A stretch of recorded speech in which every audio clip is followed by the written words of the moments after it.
ನಮಸ್ಕಾರ. ನಟನ ವಿಶೇಷ ಕಾರ್ಯಕ್ರಮಕ್ಕೆ ಸ್ವಾಗತ. ನಾನು ಮಾನಸ ಮಡಿವಾಳ್.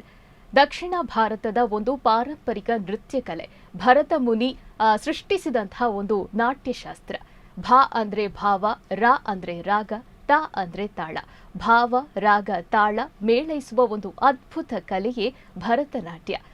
ಒಂದು ವೇಗದ ರಭಸಕ್ಕೆ ಸಿಗದೆ ತನ್ನ ಪರಂಪರೆಯನ್ನು ಉಳಿಸಿಕೊಂಡು ಸಂಸ್ಕೃತಿಯ ಸೇತುವೆಯಲ್ಲಿ ಸಾಗ್ತಾ ಇರುವಂತಹ ಭರತನಾಟ್ಯಕ್ಕೆ ಜೀವಾಳವೇ ಗುರುಗಳು.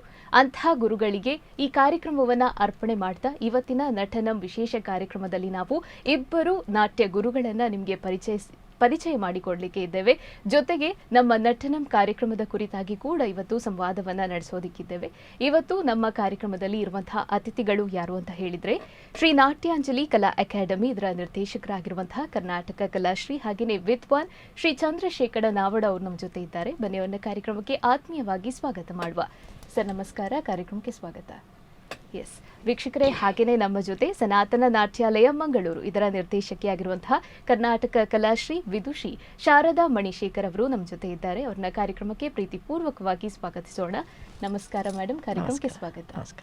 ಎಸ್ ವೀಕ್ಷಕರೇ, ಮಾಧ್ಯಮ ಕ್ಷೇತ್ರದಲ್ಲಿ ಪ್ರಪ್ರಥಮ ಬಾರಿಗೆ ಒಂದು ಭರತನಾಟ್ಯ ರಿಯಾಲಿಟಿ ಶೋ ಅನ್ನ ನಮ್ಮ ದೈಜಿ ವರ್ಲ್ಡ್ ವಾಹಿನಿ ಶ್ರೀದೇವಿ ನೃತ್ಯಾರಾಧನಾ ಕಲಾ ಕೇಂದ್ರ ರಿಜಿಸ್ಟರ್ಡ್ ಪುತ್ತೂರು ಇವರ ಮುತುವರ್ಜಿಯಲ್ಲಿ ಶುರು ಮಾಡಿರುವಂಥದ್ದು. ಈಗಾಗಲೇ ಆಡಿಷನ್ಸ್ ರೌಂಡ್ ಅನ್ನ ನೀವು ನೋಡಿದ್ರಿ. ಸಾಕಷ್ಟು ಕಲಾವಿದರು ಒಂದು ಭರತನಾಟ್ಯ ನೃತ್ಯ ಪ್ರಕಾರವನ್ನ ತಂದು ಭರತನಾಟ್ಯ ಕಲೆಯನ್ನು ಪ್ರದರ್ಶಿಸಿ ಹಲವಾರು ಒಂದು ಮಕ್ಕಳು ಆ ಪ್ರದರ್ಶನವನ್ನು ಕೊಡುವಂಥದ್ದಾಗಿರ್ಬೋದು, ಅಥವಾ ಅಲ್ಲಿರುವಂತಹ ಗುರುಗಳು ಅವರ ಬಗ್ಗೆ ಅವರ ಕುರಿತಾಗಿ ಮಾತುಕತೆಯನ್ನು ನಡೆಸಿರುವಂಥದ್ದಾಗಿರ್ಬೋದು, ಅಥವಾ ಅವರಿಗೆ ಮುನ್ನಡೆಯೋದಿಕ್ಕೆ ಒಂದು ದಾರಿಯನ್ನು ತೋರಿಸಿರುವಂಥದ್ದಾಗಿರ್ಬೋದು, ಅಥವಾ ಆ ಒಂದು ಕಲಾವಿದರ ಒಂದು ಮನಸ್ಸಿನ ಒಂದು ಖುಷಿಯನ್ನು ವ್ಯಕ್ತಪಡಿಸಿದಂತಹ ರೀತಿ ಆಗಿರ್ಬೋದು. ಎಲ್ಲ ಕಾರ್ಯಕ್ರಮಗಳನ್ನು ನೀವು ನೋಡಿಕೊಂಡು ಬಂದಿದ್ದೀರಿ. ಹಾಗೆಯೇ ನಟನಂ ರೌಂಡ್ಸ್ ಯಾವ ರೀತಿ ಇರುತ್ತೆ ಇದರ ಪೂರ್ವಭಾವಿಯಾಗಿ ಇವತ್ತು ನಾವು ಒಂದು ಡಿಸ್ಕಷನ್ ಅನ್ನ ಮಾಡಲಿಕ್ಕಿದ್ದೇವೆ. ಸೊ ಅದರ ಜೊತೆಗೆ ನಮ್ಮ ಗುರುಗಳ ಒಂದು ಪಯಣ ಆಗಿರ್ಬೋದು, ಅವರ ಒಂದು ನೃತ್ಯ ಪಯಣ ಆಗಿರ್ಬೋದು, ಅವರ ಪರಿಚಯ ಆಗಿರ್ಬೋದು, ಹಾಗೆಯೇ ಮೊದಲಿನ ಕಾಲಕ್ಕೂ ಈಗಿನ ಕಾಲಕ್ಕೂ ಭರತನಾಟ್ಯ ಅಭ್ಯಾಸದಲ್ಲಿ ಆಗಿರುವಂತಹ ಬದಲಾವಣೆಗಳು ಯಾವ ರೀತಿಯದ್ದು, ಎಲ್ಲಾ ವಿಚಾರದ ಕುರಿತಾಗಿ ಮಾತುಕತೆಯನ್ನ ನಡೆಸುವ. ಎಸ್, ಹೇಗಿದ್ದೀರಿ ಇಬ್ರು ಕೂಡ? ಚೆನ್ನಾಗಿದೆ. ಓಕೆ. ಸೊ ಮೊದಲೇದಾಗಿ ನೀವು ಹಲವಾರು ವರ್ಷಗಳಿಂದ ಅದೆಷ್ಟೋ ಮಕ್ಕಳಿಗೆ ಭರತನಾಟ್ಯ ಅಭ್ಯಾಸವನ್ನು ಮಾಡಿಸಿಕೊಟ್ಟಂತಹ ಗುರುಗಳು. ನಿಮ್ಮ ಬಗ್ಗೆ ನಮಗೆ ಕೇಳುವಂತಹ ಒಂದು ಕುತೂಹಲ ಇದೆ. ಸರ್, ನಿಮ್ಮಿಂದ ಶುರು ಮಾಡೋದಾದರೆ ನಿಮ್ಮ ಒಂದು ಬಾಲ್ಯ ಜೀವನ ಆಗಿರ್ಬೋದು, ಅಥವಾ ನೀವು ಈ ನಾಟ್ಯಕ್ಕೆ ಒಂದು ಪಾದಾರ್ಪಣೆ ಮಾಡಿದಂತಹ ಒಂದು ಗಳಿಗೆ ಆಗಿರ್ಬೋದು, ಈ ಕುರಿತಾಗಿ ಹೇಳೋದಾದರೆ. ಎಲ್ರಿಗೂ ನಮಸ್ಕಾರ. ಶ್ರೀ ಗುರುಭ್ಯೋ ನಮಃ. ಆರಂಭದಲ್ಲಿ ನಾಟ್ಯದ ಅಧಿದೇವತೆಯಾಗಿರುವಂಥ ನಟರಾಜೇಶ್ವರನಿಗೆ ಪೊಡಮಾಡುತ್ತಾ, ಒಂದಕ್ಷರ ಕಲಿಸಿದಂತಹ ಗುರುವೇ ಎಂಬಂತಹ ಅಭಿಲಾಷೆಯಿಂದ ಎಲ್ಲ ಗುರುಗಳನ್ನು ಮನಸಾರೆ ಸ್ಮರಿಸ್ತಾ, ನನ್ನ ವೈಯಕ್ತಿಕವಾಗಿ ನನ್ನ ಗುರುಗಳಾದಂಥ ಉಳ್ಳಾಲ ಮೋಹನ್ ಕುಮಾರ್ ಇವರಿಗೂ ವಂದಿಸುತ್ತಾ, ನನ್ನ ನಾಟ್ಯ ಪರಂಪರೆ ಹೇಗೆ ಬೆಳೆದು ಬಂತು ಎಂಬುದರ ಬಗ್ಗೆ ನಿಮ್ಮ ಪ್ರಶ್ನೆ. ಮುಖ್ಯತಃ ಹೇಳುವಂಥದ್ದು ಈಗಿನ ಕಾಲ ಮತ್ತು ಮೊದಲಿನ ಕಾಲ, ಈ ಎರಡನ್ನೂ ನಾವು ಸಮತೋಲನವಾಗಿ ಇಟ್ಟುಕೊಂಡಾಗ, ಮೊದಲನೇ ಕಾಲದಲ್ಲಿ ಗುರು ಪರಂಪರೆ ಎಂಬಂಥ ಒಂದು ಶಬ್ದಕ್ಕೆ ನಿಜವಾಗಿ ಪ್ರಾತಿನಿಧ್ಯ ಇತ್ತು. ಈಗಿನ ಕಾಲದಲ್ಲಿ ಕೆಲವು ಕಡೆಯಲ್ಲಿ ಅದು ಮೀಸಲಾಗಿ ಗುರು ಪರಂಪರೆ ಎಂಬುದು ಬೆಳೀತಾ ಇದೆ. ಆದರೆ ಎಲ್ಲ ಸಂದರ್ಭದಲ್ಲಿ ಅಲ್ಲ. ನಾವು ಆರಂಭದಲ್ಲಿ ಭರತನಾಟ್ಯ ಕಲಿಬೇಕು ಅಂತ ಹೇಳಿ ಆರಂಭದಲ್ಲಿ ನಮಗೆ ಮನಸ್ಸಿದ್ರೂ ಸಹ ನಮ್ಮ ಹೆತ್ತವರು ಅದಕ್ಕೆ ಸರಿಯಾದಂಥ ಸ್ಪಂದನೆಗಳನ್ನು ಕೊಡದೆ ಎಷ್ಟೋ ವರ್ಷ ಕದ್ದು ಮುಚ್ಚಿಕೊಂಡು ಭರತನಾಟ್ಯ ಕಲಿಯುವಂಥ ಪದ್ಧತಿಯನ್ನು ಬೆಳೆಸಿಕೊಳ್ಬೇಕಾಯಿತು. ಆ ಸಂದರ್ಭದಲ್ಲಿ ವಿಶೇಷವಾಗಿ ಈಗಿನ ಆಗಿರುವಂತಹ ಯಾವ ಗುರುಗಳಾಗ್ಬೋದು, ಏನಾಗ್ಬೋದು, ಈ ಗೀಡಿಯಾ ಯಾವುದೂ ಇಲ್ಲದೇ ಇದ್ದ ಕಾರಣ ನಾವು ವಸ್ತುನಿಷ್ಠವಾಗಿ ಕೇಳಿಕೊಂಡು ಈ ಗುರುಗಳು ಒಳ್ಳೆಯ ರೀತಿಯಲ್ಲಿ ಕಲಿಸ್ತಾರೆ ಎಂಬುದರ ಬಗ್ಗೆ ನಾವು ಹೋಗಿ ಅಲ್ಲಿ ಅವರನ್ನು ನೋಡಿಯೇ ಪರಿಕಲ್ಪನೆಯನ್ನು ನಾವು ಮಾಡ್ಕೋಬೇಕು. ಯಾವುದೇ ನಮಗೆ ಮೀಡಿಯಾ ಇಲ್ಲ, ಯಾವುದೇ ದೂರದರ್ಶನಗಳಿಲ್ಲ, ಅಥವಾ ಈಗಿನಿರುವಂಥ ಮೊಬೈಲ್ನಲ್ಲಿ ಚೆಕ್ ಮಾಡುವಂಥ ಪದ್ಧತಿಗಳು ಇಲ್ಲ. ಹಾಗಾದರೆ ನಮಗೆ ಯಾವುದು ನನಗೆ ಬೇಕಾದಂತಹ ಆ ಭರತನಾಟ್ಯವನ್ನು ಹೇಗೆ ಕಲಿಬೇಕು ಎಂಬುದರ ಬಗ್ಗೆ ನಾನು ವಿಶೇಷವಾಗಿ ತುಂಬ ಗುರುಗಳನ್ನು ಬೇರೆ ಬೇರೆ ರೀತಿಯಲ್ಲಿ ಸಂಪರ್ಕಿಸಿಕೊಂಡು ಆ ಸಂದರ್ಭದಲ್ಲಿ ಭರತನಾಟ್ಯ ಕಲಿಬೇಕಾದರೂ ಸಹ ಆಗಿನ ಸಂದರ್ಭದಲ್ಲಿ ಈಗಿನ ಸಂದರ್ಭದ ಹಾಗೆ ಅಲ್ಲ, ಒಂದು ಏನೋ ಒಂದು ಸ್ವಲ್ಪ ಅಲ್ಪ ಆ ರೀತಿಯಲ್ಲಿ ಫೀಸ್ ಕೊಟ್ಟು ಕಲಿಯುವಂಥ ಒಂದು ಪದ್ಧತಿಗಳಿತ್ತು. ಆದರೆ ಆಗಿನ ಕಾಲದಲ್ಲಿ ನಮ್ಮ ಹೆತ್ತವರಿಗೆ ಅಷ್ಟು ಫೀಸ್ ಕೊಟ್ಟು ಭರತನಾಟ್ಯ ಕಲಿಯುವಂಥ ಒಂದು ಆ ಪ್ರಮೇಯವನ್ನು ವಿದ್ಯಾರ್ಥಿಗಳಿಗೆ ಅಥವಾ ಮಕ್ಕಳಿಗೆ ಅದನ್ನು ಮೂಡಿಸಿಕೊಳ್ಳುವುದಕ್ಕೆ ತುಂಬ ಕಷ್ಟ ಸಾಧ್ಯವಾಗಿರುವಂಥ ವಿಷಯ. ಯಾಕಂದರೆ ಆಗ ಅಕಾಡೆಮಿಕ್ ಎಜುಕೇಷನ್ಗೆ ಸಂಬಂಧಪಟ್ಟ ಹಾಗೆ ಕಲಿಯುವುದಕ್ಕೆ ತುಂಬ ಕಷ್ಟ. ಆಗ ಕಾಲ ಹಾಗಿತ್ತು. ಅಂದರೆ ನಾನು ಹೇಳ್ತಾ ಇರುವಂಥದ್ದು ಇವತ್ತಿಗೆ ಒಂದು 50 ವರ್ಷಗಳ ಹಿಂದಿನ ಕತೆ. ನನಗೀಗ 62. ಆಗಿನ ಕಾಲದಲ್ಲಿ ಕಲಿಬೇಕಾದ್ರೆ ತುಂಬ ಕಷ್ಟ. ಆಗ ಹುಡುಕಿಕೊಂಡು ನಾವು ಆಗೋ ಹೀಗೋ ಏನೋ ಅಲ್ಪ ಸ್ವಲ್ಪ ದುಡ್ಡುಗಳನ್ನು ಸಂಗ್ರಹಿಸಿಕೊಂಡು ಆ ಗುರುಗಳನ್ನು ನಾವು ಅಪ್ರೋಚ್ ಆಗಿಕೊಂಡು ಅವ್ರ ಹತ್ರ ಕಲಿಬೇಕಾದ್ರೆ ಮೈಲುಗಟ್ಟಲೆ ನಡ್ಕೊಂಡು ಮೈಲುಗಟ್ಟಲೆ ಸೈಕಲಲ್ಲಿ ಹೋಗಿ ಆ ಗುರುಗಳಿಂದ ಒಳ್ಳೆಯ ಪಾಠಗಳನ್ನು ಮನಸ್ಸಿನಿಂದ ನಮಗೆ ಏಕಚಿತ್ತದಿಂದ ಅದನ್ನು ಕಲಿಬೇಕಾದರೆ ತುಂಬ ಕಷ್ಟ ಸಾಧ್ಯ ಆಗ್ತಾ ಇತ್ತು. ಹಾಗಂತೂ ಯಾವ ವಂಚನೆ ಇಲ್ಲದೆ ಕಲ್ತಿದ್ದೇವೆ. ಅದರ ಪರಿಣಾಮ ಆಗ ನಾವು ಎಷ್ಟು ಕಷ್ಟಪಟ್ಟಿದ್ದೇವೋ ಆಗ ಈಗ ನಮ್ಗೆ ಅದು ಇಷ್ಟ ಆಗಿದೆ, ಅಷ್ಟೇ ಇಷ್ಟ ಏನು ಅಂತ ಅನಿಸಿಕೊಂಡಿದೆ. ಆದ ಕಾರಣ ತುಂಬ ಕಷ್ಟದಲ್ಲಿ ಭರತನಾಟ್ಯ ಕಲಿಬೇಕು ಅಂತ ಗುರುಗಳನ್ನು ಹುಡುಕಿ ಒಳ್ಳೆಯದಾದಂಥ ಗುರುಗಳನ್ನು ಹುಡುಕಿ ನಾವು ಕಲ್ತಿದ್ದೇವೆ.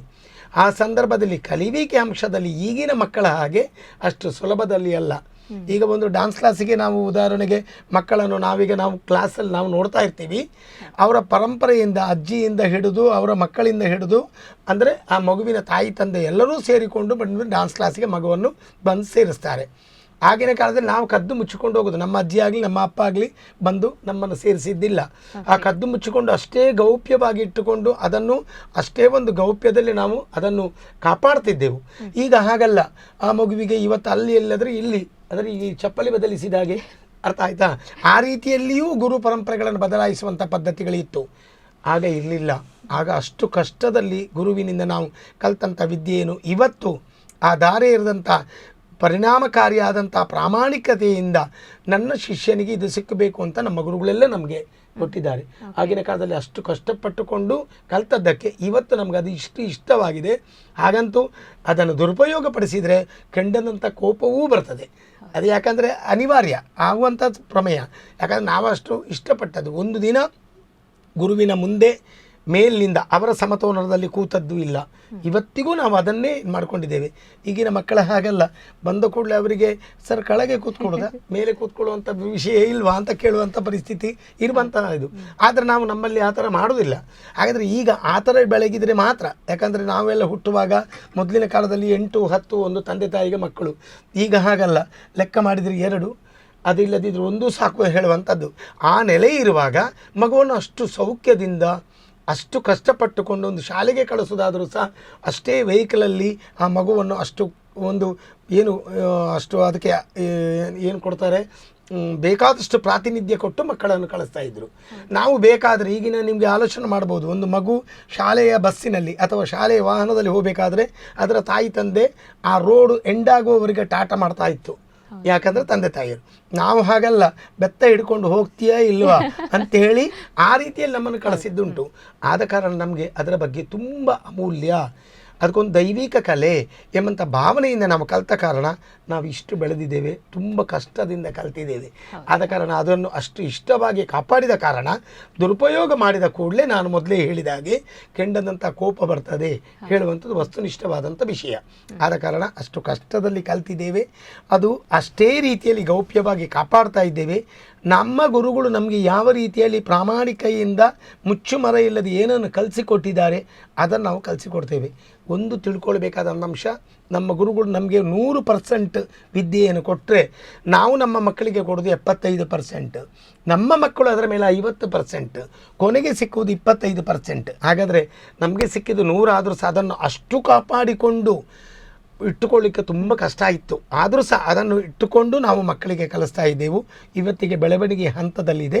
ಮೇಡಮ್, ನಿಮ್ಮ ಪರಿಚಯವನ್ನು ಕೇಳೋದಾದರೆ ಎಷ್ಟು ವರ್ಷದಲ್ಲಿ ನೀವು ಈ ನಾಟ್ಯಶಾಸ್ತ್ರವನ್ನು ಕಲಿಯೋದಕ್ಕೆ ಆರಂಭ ಮಾಡಿದ್ರಿ? ಶ್ರೀ ಗುರುಭ್ಯೋ ನಮಃ.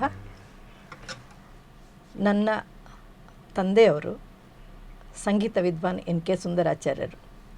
ಅವರು ನಮ್ಮ ಮನೆಯಲ್ಲೇ ಸಂಗೀತ ಪಾಠವನ್ನು ಪಾಠ ಮಾಡ್ತಾಯಿದ್ರು. ಅಲ್ಲದೆ ಕರಾವಳಿಯಲ್ಲಿದ್ದ ಎಲ್ಲ ನೃತ್ಯ ಗುರುಗಳಿಗೆ ಅವರು ಹಿನ್ನೆಲೆ ಗಾಯಕರಾಗಿ ಸಂಗೀತವನ್ನು ಹಾಡ್ತಾಯಿದ್ರು. ಆಮೇಲೆ ನನ್ನ ಹತ್ರ ಅವ್ರು ಹೇಳಿದರು, ನೀನು ಕಲಿಯೋದಾದರೆ ಉಳ್ಳಾಲ ಮೋಹನ್ ಕುಮಾರ್ ಹತ್ರ ಮಾತ್ರ ಕಲಿಬೇಕು ಅಂತ ಹೇಳಿ. ಅಂದರೆ ಅವರಿಗೆ ಎಲ್ಲರ ವಿಷಯಗಳು ಗೊತ್ತಿತ್ತು. ಹಾಗೆ ನಾನು ನನಗೆ ನೃತ್ಯಕ್ಕಿಂತ ಅಲ್ಲ ಸಂಗೀತಕ್ಕಿಂತ ನೃತ್ಯಕ್ಕೆ ಒಲವು ಜಾಸ್ತಿ ಆಯಿತು. ಓಕೆ. ಹಾಗೆ ನಾನು ನೃತ್ಯ ಕಲಿತು ನಾನು ಉಳ್ಳಾಲ್ ಮೋಹನ್ ಕುಮಾರ್. ಆಮೇಲೆ ನಾನು ವಿದ್ವತ್ತನ್ನು ನನಗೆ ಮೋಹನ್ ಕುಮಾರೇ ಹೇಳಿದ್ದು, ವಿದ್ವತ್ತನ್ನು ಅಂದರೆ ಅಷ್ಟಪದಿ ಅಲ್ಲ, ಆಗ ಅಷ್ಟಪದಿ ಎಲ್ಲ ಮಾಸ್ಟ್ರ್ ಕಲಿಸುವಾಗ ಹೇಳ್ತಿದ್ದು, ನೀನು ಅವ್ರ ಹತ್ರ ಹೋಗಿ ಕಲ್ತ್ಕೊಂಡು ಬಾ ಅಂತ ಹೇಳಿ. ಅವರ ಆಶೀರ್ವಾದದಿಂದಲೇ ಅಲ್ಲಿ ಹೋಗಿ ಕಲ್ತದ್ದು. ಅಲ್ಲದೆ ಮುರಳೀಧರ್ ರಾಯರು 10 ವರ್ಷ ನಮ್ಮ ಮನೆಯಲ್ಲೇ ವಾಸವಾಗಿದ್ದರು. ಹೀಗೆ ನೃತ್ಯ ಪಾಠವ ನಾನು ಮೋಹನ್ ಕುಮಾರ್ ನನ್ನ ಮನೆಯಲ್ಲೇ ಬಂದು ನನಗೆ ನೃತ್ಯ ತರಗತಿಯನ್ನು ಪ್ರಾರಂಭ ಮಾಡಿದರು. ಓಕೆ. ಅದು ಅವರು ಸ್ಕೂಲಾಗಿ ಶಾಲೆಯಿಂದ ಬಂದು ನನಗೆ ನಮ್ಮ ಮನೆಯಲ್ಲೇ ಪಾಠ ಮಾಡಿದರು. ನೆರೆಕರೆಯವರೆಲ್ಲ ಒಂದು ಸ್ವಲ್ಪ ಜನ ಸೇರಿದ್ರು.